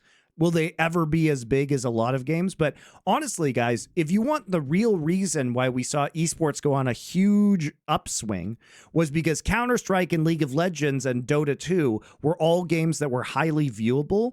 If we had had a genre of games that wasn't Battle Royale when the fucking Fortnite shit was going crazy, I think it would have hit an even bigger peak. But the problem is that Fortnite was very unwatchable as an esport. And Apex Legends has kind of figured it out a little bit, but PUBG never did. But I think we could have seen an even bigger peak in esports had the Battle Royale games been better spectator experiences. And we might get another game that's a good spectator experience in the future. They also had an issue in those MOBA in the Battle Royales with proper star building, Monty, because if you remember in the early days, they didn't even use the modern formats. In the early days, they were doing shit like you could win by being the guy who just hid and then stayed inside the circle and the other people died. Like, you weren't winning because you were shot everyone, you won the game. Like, you could win off whack stuff like hiding. So it even took them years to figure out formats that made sense of all right, I know in PUBG, I think they went to a 3v3 format and you choose where you drop, and it's more almost like a hybrid between CS and Battle Royale. Because I always told people the main problem Battle Royale has is obvious. Its success is how incredibly casual it is, but that's also what makes it a nightmare to ever make it a viewable, proper esport where the best player wins. Famously, it's why in 2019, I've done a video about this, when Booger, the Fortnite World Cup winner, won, I famously, you can ask Richard Lewis about this, I out loud at the awards just turned to Richard Lewis and said, we can't be a part of this. It's rigged. This can't be real. I'm not going to ever be involved in this again. And luckily, they talked me down. They claimed it was because of some public vote. But I remember thinking, a guy who won a nonsense giant-ass tournament that everyone in the world went into, and you're just winning from staying in circles, he's better than Zemo and Caps. Get the fuck out my face. That was offensive, bro. That was the first real blow from the esports awards where I was like, fuck these casuals. Because that's the saddest thing. If people don't know, PUBG's probably even the bigger one. PUBG at one point was huge in Korea and Asia, but they could just never figure it out. I've heard it still has good viewership, but they could never make it the number one esport. Something about those games doesn't work as a viewership prospect. It just doesn't, unfortunately. Just doesn't. They've never cracked it. They've tried every format of it. Look, it obviously works for casuals. It just doesn't work for the actual hardcore esports. Apex is probably the best version of it, but even then, it's obviously flawed. Here's what's sad. I don't play those games. So the only thing I know about Apex Legends, unironically, is when I used to go and do ESL Counter-Strike events, as I would be sat there in the green room, OJ Borg, who's obviously a radio host for the BBC in the UK, he's not an esports person. He doesn't give a fuck either way. He would play Apex Legends on a console in the green room while I'm watching the fucking real game of I Am Closer. He's just like, they're getting me. And so all I've seen is him play on a controller. I don't even know the game, bro. I know shit all about that. What was your Dade Award travel destination? So a location that was hyped up but sucked, I guess? Oh, right. Oh, this is a good question. That's a good question, actually. I need to think about this. You know what, Monty? I don't know if I should pick that one, actually. Somebody's going to be offended. You know what? I think I know what it is. I think it's actually easy, this one. I think the obvious one to me for this would be New York. because every fucking person from New York makes it sound like the greatest place of all time. And then when you actually go there, it's noisy, loud, annoying, stuff like, are you ready, Monty? I thought, well, I'm in a normal functional metropolitan city. I'll get in a taxi and go and meet someone for dinner. Now, I got in a taxi, you ready, Monty, at 4:30 p.m. and I was trying to cross the Brooklyn Bridge on like a Saturday to go and have dinner. Do you think I got there on time, or do you think I got there 2 hours late and just sat in traffic while a guy just fucking played the radio for 2 hours on a bridge? Like that, mate, that's that. And also the cost of the taxis is insane expensive. Oh, mate, everything was so overrated. Even the food, by the way, like any giant metropolis, obviously you can get great food there, but it wasn't like it was exceptionally good or anything. And I'll even add this one in as a final diss. You know that, this is sacrilegious. You know that beloved giant slices of pizza that you all love? Oh, it's greasy as fuck. It's greasy as fuck. It's not even nice. It's not even a nice pizza, you losers. So as somebody who used to live in New York, Daddy Award all day long for that. Daddy Award. You have to know where to go, because like a lot of fucking Giuseppe's or whatever, and some guy giving them massive slices or whatever. It's all right. Okay, so the thing about New York City is like Manhattan sucks, and you just have to know that. So okay, Times Square sucks balls, and like a lot of the tourist places just suck. So unless you have somebody taking you to places, New York is gonna suck. It's true, but the hole in the wall places in New York are fucking amazing. And also there is really good pizza in New York, but it's not a lot of the shit. I could believe it, but I say, like, put it this way: since we're doing Daddy Award, this is more like if you said to someone, "Hey, New York's great," and they just went up their own accord. Look, man, I totally believe you had a bad time in New York. That is the most believable shit of all time. But I was going to say LA because I also think LA is mega obnoxious. But here's the difference, Monty. I actually do think the food scene in LA is very impressive. I actually think it's really good. LA is the best food city in the world. I like food, so I can't hate on that angle. LA is the best food city in the world, straight up. Like, and people be like, well, what about New York? You get everything there. The difference is the price. LA food you can get better quality for lower price in Los Angeles than in New York City. And I've lived in both cities, so I'm pretty knowledgeable about this shit. Food scene in LA is fucking insane. Now, I do think LA is one of the worst tourist cities in the world because there's nothing to fucking do as a tourist. I hate LA in general. At least New York has world-class institutions, museums, art. What I love is the people who are Europeans who come to America and they always forget the size of America. So they're like, I know, what we'll do is when we're in California, we'll just hop over to San Diego, then hop over to San Francisco. What hop? That's like saying I'm going to go from France to Germany, you lunatic. There's no hopping. You're not driving there, mate. You'll be driving all day. What are you talking about? Like, you're not massive. Fucking, like, I actually did this once, Monty. Since now it's years later, I can say this. One time when I went to America for Worlds, season 3 Worlds, I went and I interviewed some of the members of Vulcan, that team that was like the second best team. And they lived in some place that I had to get a train. So you already know it was in the middle of nowhere. I had to get a train from LA and go out to wherever they lived in the middle of nowhere. And they were just in some house, like out there. Like, mate, I remember just thinking, like, this is like those old. I look, I'm in the Wild West now. Where the fuck am I? I'm even in civilization anymore. I'm just on one little train line just going out. And Monty, this is not even a joke. This was the moment I realized it is the case that for real 100 years ago, like California just was Mexico, whatever that stat was. Because bro, when I arrived at the little station, it looked like I was in an actual 70s Wild West movie. What the station looked like, you know, the tiny little Mexican looking state. It was just like that, like actually out the movie. I was like, is this real? This has to be like a replica or something. It can't be. That was the station. I remember thinking, what even is California, bro? This is such a weird world. LA is nothing like the rest of all this shit. What even is LA compared to this? I will say, I'll take another American city. Dallas was it for me. Oh, man. Yes, yeah. Dallas. By the way, that's even that was one of my first underwhelming moments. Monty, the first time I ever went to a country that wasn't the UK or France, I went to America for a CS event to Dallas, right? I arrive, think about how amazing the arrival is. You arrive in DFW, by the way, pretty good airport, pretty big airport, Dallas Fort Worth. You arrive, you get the taxi to go into Dallas, the downtown, because by the way, the CPL was what I was going to. That used to be held at that iconic thing from the skyline, you know, the big ball on top of the stick. That is the hotel that the CPL was held in. So you're thinking, oh my God, look at this skyline. And if you don't know this, Monty, in the 70s, a very famous TV drama was the show Dallas. Everyone in the UK was hooked on it too. So people knew about the oil magnates and all this stuff. So you go in there and you think, this is dope. When you arrive, this is how underwhelming it is. First of all, that hotel that goes like that is like a 3-star hotel. It's not even some baller luxury resort. Secondly, when you go downtown to where that hotel is, downtown, at least at the time, 20 years ago in Dallas, has no shops and nothing to do. It is just corporate buildings. So even though you're thinking like in London or New York, I'm where it's all at, like, bro, this must be like, there's nothing there. You have to actually have a car to drive to shops. It's mad. There's no downtown. Like, I remember just thinking this is so underwhelming. Like, I was thinking, I'm in America now, bro. This is the big time shit. Look, I will give him credit. It was baller scene, although, like, there's the other reason it is sick, is if it's your first place you go in America, though. Because when you get on that highway to go into Dallas, Monty, I'm not joking, 85% of the cars are Dodge trucks. Literally like those commercials. You know the commercials like Dodge Strong, where they're like backing up and pulling like lumber out. They're all doing that for real in Texas. That's just not a commercial. I used to think, who the fuck needs to pull like 2 massive trees out of their thing? They're all buying that thing. Everyone on the highway there has a Dodge truck. I'm not even joking. It's all pickup trucks. It's crazy. It is the most American place I've ever been. It's mad. And you might be wondering, who hypes up Dallas? How could Dallas be a location ODEE award winner? Everybody who lives there fucking is like, Dallas is so great. It's not. Yeah. It's one giant strip mall on a shitty, flat, endless prairie. There's nothing beautiful naturally about the city. It's ugly architecturally. There is literally nothing to do. There's nothing to do outside of the city because it's just an empty plain. There's no mountains. There's no ocean. The weather is fucking terrible at all times. It's always too hot or too cold. The last exciting thing to happen in Dallas was a president being killed.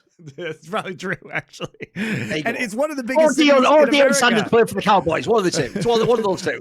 There's actually just nothing to like about Dallas. There's no culture. You might be like, well, I love cowboy culture. It's not even the best city for cowboy culture, guys. There's a million other better cities. If you want sick, like, Old West culture, go to New Mexico, man. That place is actually awesome. Like Dallas is just garbage, man. It's just garbage. Oh, I've heard Houston is worse somehow, but I haven't been to Houston. So I have to explain a little bit about who I am firstly, which is, look, as a boy, I am the kid, Monty, who I'm not like you. I didn't watch Jaws and then for the next week be scared of going in. I just never ever want to go in the ocean ever again because I watched Jaws. So if you understand that, you can now understand that here's the only problem I have now with America, Monty. I would go to Dallas, but I will never go to New Mexico, the bottom of Arizona, the bottom of fucking Texas. I'm not going. After seeing Sicario, I am never going to these places, Monty. You'll never get me get there. You have to understand, in my brain, even though that was actually over the border, in my brain, if I even get in traffic, they're going to do that scene where they shoot everyone in the fucking... I'm not going there, bro. I'm staying at the top part of North America. You know what I mean? Like, we're not going close to that Latin American border. We're not doing it, boys. We're not doing it. That's funny. New Mexico is great, though. The Sicario episode, if you want to know what we're talking about. Sicario. Yeah, watch our foreplay on Sicario. There you go. So, yeah. That's a good question. It's actually one of the better questions we've had. What's a ODEE award winner for a location? That's a banger. My other hot take is Miami, because Miami also sucks. But see, I've never been there, Monty, but I have to say everyone does make it sound like the ultimate party town, don't they? They make it sound dope. Here's the question, though. You say that on a show with Thorin. I know fuck all about Miami. I want you to tell Dom that opinion. Obviously, he loves that shit, bro. He's all about that's his spiritual home. Tell him that. All I'm going to point out is Dom is a guy who is from Miami who lives in Texas, so maybe he may not like my opinions. Like, I feel like you could, I feel like you're actually, think about this. You've just bigged up LA. You think Texas is a ODEE award winner and Miami shit. Like, you're actually... I haven't bigged up LA. I think LA sucks too, but at least LA has good food. Okay. We need Dom versus Thorin on this. I like New York, though. But that's because I know New York. If I didn't know New York would probably suck. As a Hitchens aficionado myself and someone who has heard your takes on him before, are you aware of the tragic story of how his mother passed away? I feel like it might give some perspective on the sheer ferocity of his anti-religious sentiment, but I don't see this being mentioned very often. I have no idea. No, I don't agree with that. Okay, basically what happened was his mother, I think, divorced his dad and then ended up doing that thing where, like, late in her life, she got a younger lover. And I think it was implied it was one of those ones where, like, maybe they're using you for, I don't know, money or something like that. And basically this younger lover, Christian Hitchens' theory is, convinced his mother somehow to do, like, essentially like a suicide pact. And then they both killed it themselves, but this is the tragedy of it. Supposedly, and this is like some out of a movie, bro, supposedly for real, like, she literally, once she'd taken these pills, did that thing where you have the moment where you maybe think like, oh, should I have done this? And this is not a joke, supposedly like died with like a phone in her hand. And so that makes Christopher Hitchens think she was trying to call him as she then died. Oh my God. Now, but here's the part I don't get is when he says the religious part, like,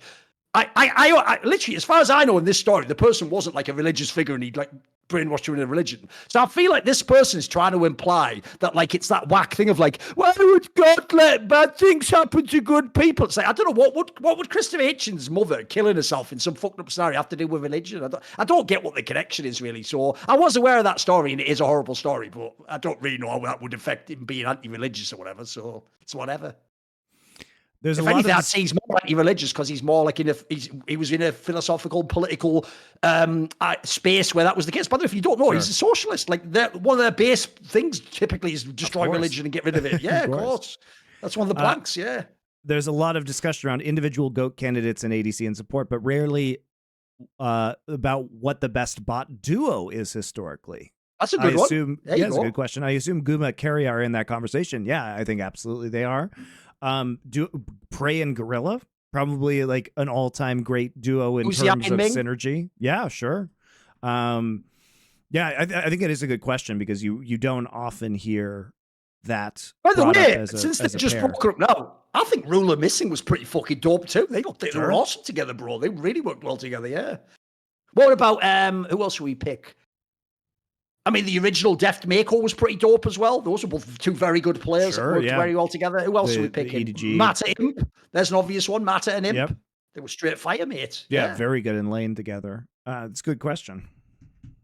By the way, I actually like questions like that because those are like lenses we haven't used. Like, I'll give you another obvious one, mate. In the same way, by the way, maybe that could be an episode. You know, they want us to do more like off-season historical ones. How about best bot lane duo, best jungle mid duo? These are best jungle support duo. These would be pretty good angles, best jungle support duo is definitely Dandy Mata. We'll have to look in history, though. We'll have to look. We'll do a couple more questions, guys. Really enjoyed the Deep Cuts arc on Foreplay, especially Kill List. I noticed many similarities with Wicker Man and Midsummer, which are both great folk horror movies. Agreed. Another reason I'm looking forward to the day you talk about The Witch, which we will with Eggers. I'm wondering what you guys... There will be in the future a Rob Eggers arc spoiler, so we'll do that eventually. We already did 4 films, so it'll be in there, don't worry. The Major has delayed our Sword and Sandals arc. I can't help but think the timing was bad because maybe if these movies weren't 3 hours long, it would be easier to do an arc during the Major. I actually do think that one is a sleeper, considering everyone does never shut the fuck up about Midsummer or that. The Witch actually is a sleeper. That's a good film. And I especially love like that is one where they really did like do an excellent job of recreating what that time period was at. I thought they did a really great job with that. Era. Even the speech, because notice how they made the speech like plausible, but without going full like Shakespeare style, where it becomes like impossible to listen to. No, we will get to that eventually. That film will almost certainly eventually be featured on Foreplay. I'm pretty sure. Yeah, it'll probably be. We're going to do the Sword and Sandals arc, which has been delayed because we wanted to do the Eggers arc with the release of Nosferatu, but we will get to that. It just might be in January now, basically. Anyway, the question is, I always find folk horror cuts the deepest to me when compared with other things like religious or exploitation movies. Why do you think this might be? I think folk horror is fascinating. I think it's because in my opinion, you could put Texas Chainsaw Massacre in this. I think it's because when you're someone who lives in a city, a town, actually one of the most mysterious concepts is what are they up to out there in the countryside? What if there's some little town that's distant enough? It doesn't have the same like cultural norms. It doesn't have the police in the city. What would that suddenly somehow that frees the human imagination to imagine it could be any kind of depraved Satanists or cultists or fucking weird preppers. Yeah, it's like there's something about that. It's the first season of True Detective too is like that. Sure. For me too, I think it's essentially it's a city goer's fear of the rural aspect, the countryside, the wild. Right. But also I think there's a deeper implication about culture there, which is if you look at The Witch or things like Midsummer, where it's people who are still doing the ancient practices, or you're looking back in time in the case of The Witch. I think what's so creepy about that is you wonder if these people have these fucked up practices, and these are the things that were the roots of your culture, then what is fucked up that we're doing today? I think it makes you realize that these traditions, that there may have been fucked up traditions that were passed down that you're just blind to because they're part of the modern culture or whatever, or you take them for granted. And I think what's disturbing about it is that it causes you to reevaluate your own traditions. And I think that's scary. Or you think, wow, these traditions are part of this culture. I think what's so good about Midsummer is that because it's explicitly about these grad students who are going to observe this culture, that they're almost brainwashed into accepting the fucked up things that are going on, because otherwise it would be them judging another culture, which would be looked down upon, right? So I find that also like super disturbing, that basically they roll with the punches of these really disturbing situations because they feel as though they must be observant. Yeah, sort of a real phenomenon. Like you do see there are woke people who will almost argue that it's like that you should just like allow like poor people to assault you in the street or something insane, because like how can I judge them? Which is weird, but I agree. There's almost like a sort of suicidal component to that ideology. True. Knowing you as fans of classic sci-fi books, I would like to know what you think of modern sci-fi books such as Red Rising, The Sun Eater, or Three Body Problem. I know Nerd Legion videos on Three Body Problem. I haven't read any of them, unfortunately. I had a Sunday roast for the first time ever per the suggestion from last episode. It was one of the best meals I've had all year. So, Thorin, I've got something for you on this. This is totally not to do with the question that's going to be asked. But I've been reading a book by this British woman called B. Wilson, and she wrote this history of cooking based on the technology that was available called Consider the Fork. And why this has to do with British roasts is very interesting. So her theory about why British cuisine is the way it is because historically the British people had a lot of access to firewood and fuel, which many other cultures didn't have because it was a heavily wooded island. There was a lot of trees. There was a lot of forests, yeah. Before they burned them all and cut them all down. It was all forests before, people say, yeah, exactly. Yeah. So it was there was no problem to get a ton of firewood. So basically the British people, if you go back in time to, the Renaissance and medieval eras, were known for roasting food. Now, how did you roast food? You put it in front of a massive fucking fireplace. And if you go to the kitchens, even up to the Victorian era, but especially at places like Hampton Court, which was Henry VIII's palace, you see these massive, massive kitchens with these like huge hearths that can fit like 3 cows across them on spits, and but that is a very inefficient very inefficient way to cook food. So other cultures never developed the roasting meat culture. And even the French knew and like called the British people the equivalent of roast beefs in French. That's still what they say to this day. In the same way that people say lime, they do say roast beef still. Yeah, they say roast beef. But, the roast beef was extraordinary. And basically the entire culinary culture of Britain was built around roasting meat. And so when the technology of cooking changed to having coal-powered stoves in like the late Victorian period, it basically annihilated centuries of British cooking tradition because you didn't have these giant-ass fires that they were experts at spit roasting animals on, or creating these, fancy pastries and stuff like that. So basically the entire British culture was based around food culture is based around a very inefficient form of cooking, but one that they uniquely had access to. And so when that technology changed, they didn't have anything to really fall back on at that point in time, and they couldn't actually recreate that. So she sets some examples, like apparently there's this guy in the Lake District who still lives there and practices this spit roasted cooking, and apparently his roast beef is like insane and is like best. People will say it's the best beef they've ever eaten, because what he does is he uses this open hearth technology, this open hearth flames, and he has taught himself how to do the spit roasting like they did. And so he does classes, and you can go up there and like it's very British. So if you guys don't know, people in Britain, and this is one of the things I love about the English, is they literally will just keep doing this shit forever. There's always something. Sure. Just know there is always somebody somewhere in Britain. If you're in a smaller area, regional area, there'll always be the old school shit. Like, they'll make mince the same, everything. Yeah, of course. No, but it's anything. Like I know people in Britain who do bronze casting, like they did it in the Bronze Age in Britain, and that's their job, is like running workshops for people who are interested in doing like lost wax bronze casting, or a guy who naps flint, like Stone Age flint weapons, or like Stone Age flint knives. I mean, these are people's like lives and jobs. And what I love about the British is there's always some person who is doing something that was done by hand 1,000 years ago or 300 years ago, and is like keeping this tradition alive. It's one of like the best parts. Or like if you go to the National Trust site, there's always that 80-year-old dude who knows every stone in a cathedral, who will tell you the entire. Yeah. It's fucking baller, and they all just volunteer to do this, or it's their like weird job that they do. So there's an entire culture in Britain about like, well, I'm going to go to this guy's workshop and eat and help roast his meats on this spit and pay him to do that. And that's how he makes a living. It's fucking cool. So apparently this guy in the Lake District does that. But I just thought you might be interested to hear about this theory because I found it pretty compelling. I am one of the most famous, long-tenured British people in esports. So what am I most famous for? Roasting people. There you go. That's true. See? Keeping the traditions alive.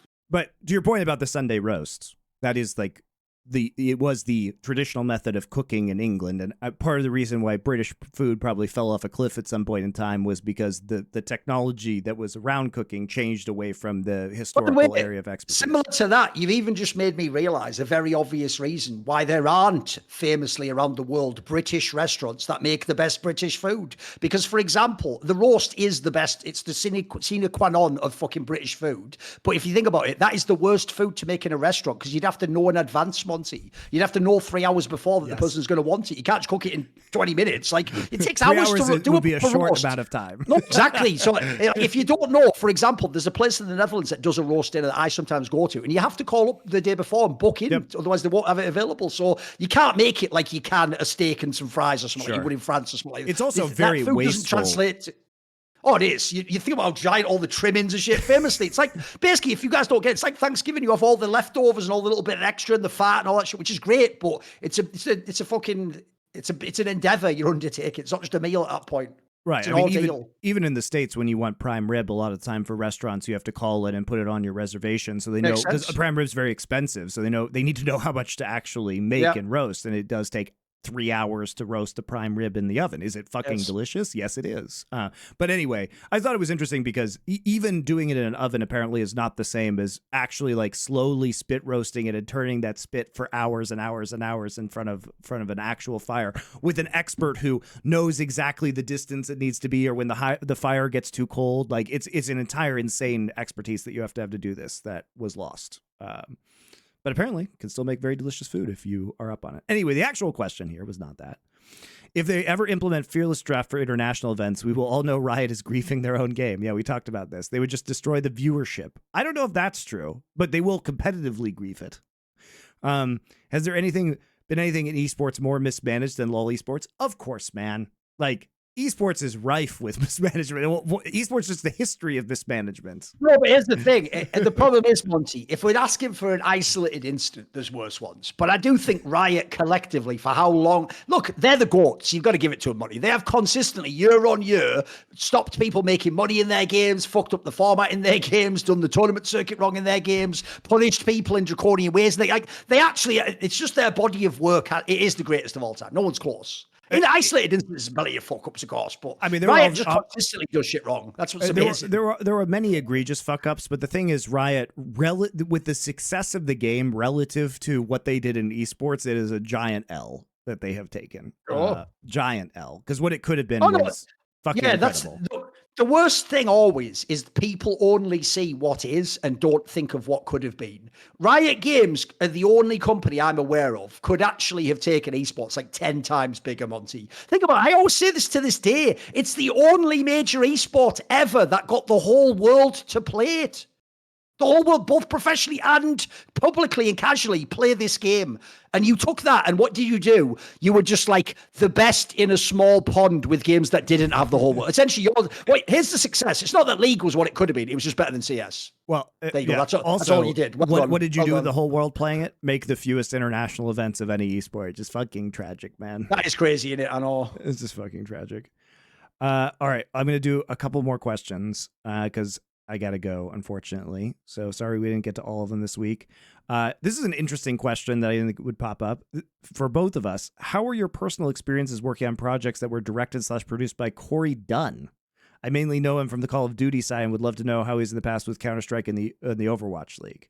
I mean, I love Corey. I think I only did a couple of events. I think it was mainly like CVOs or MLGs in America or something he was working at. I think he was brought in as like a guest producer or something. Problem is, I'm not the guy who ever talks to the producer. In fact, you don't know this. I don't think I ever told you this on Flashpoint. But normally when I work with Richard, he's my main host, obviously. I even sometimes ask TOs. Actually, I'd rather you don't talk in my headset at all. Just talk to Richard, and he'll tell me if I need to shut up or throw. So generally, I don't tend to interface with the producers. So in that scenario, like I know him because he's old school from Quake and Counter-Strike, so I know who he is. I've known him many years, but I barely worked with him, so I can't really say what he was like. He seemed quite professional. Yeah, I've worked with him a few times. I think he's a real one. I think he's like he's a real G. He's a true OG. Yeah. He's a true OG. He's a great guy. I really like him personally. He's always been very open-minded about esports and like, but you know, he wants to do things the old school way a lot of the time, which is what we like.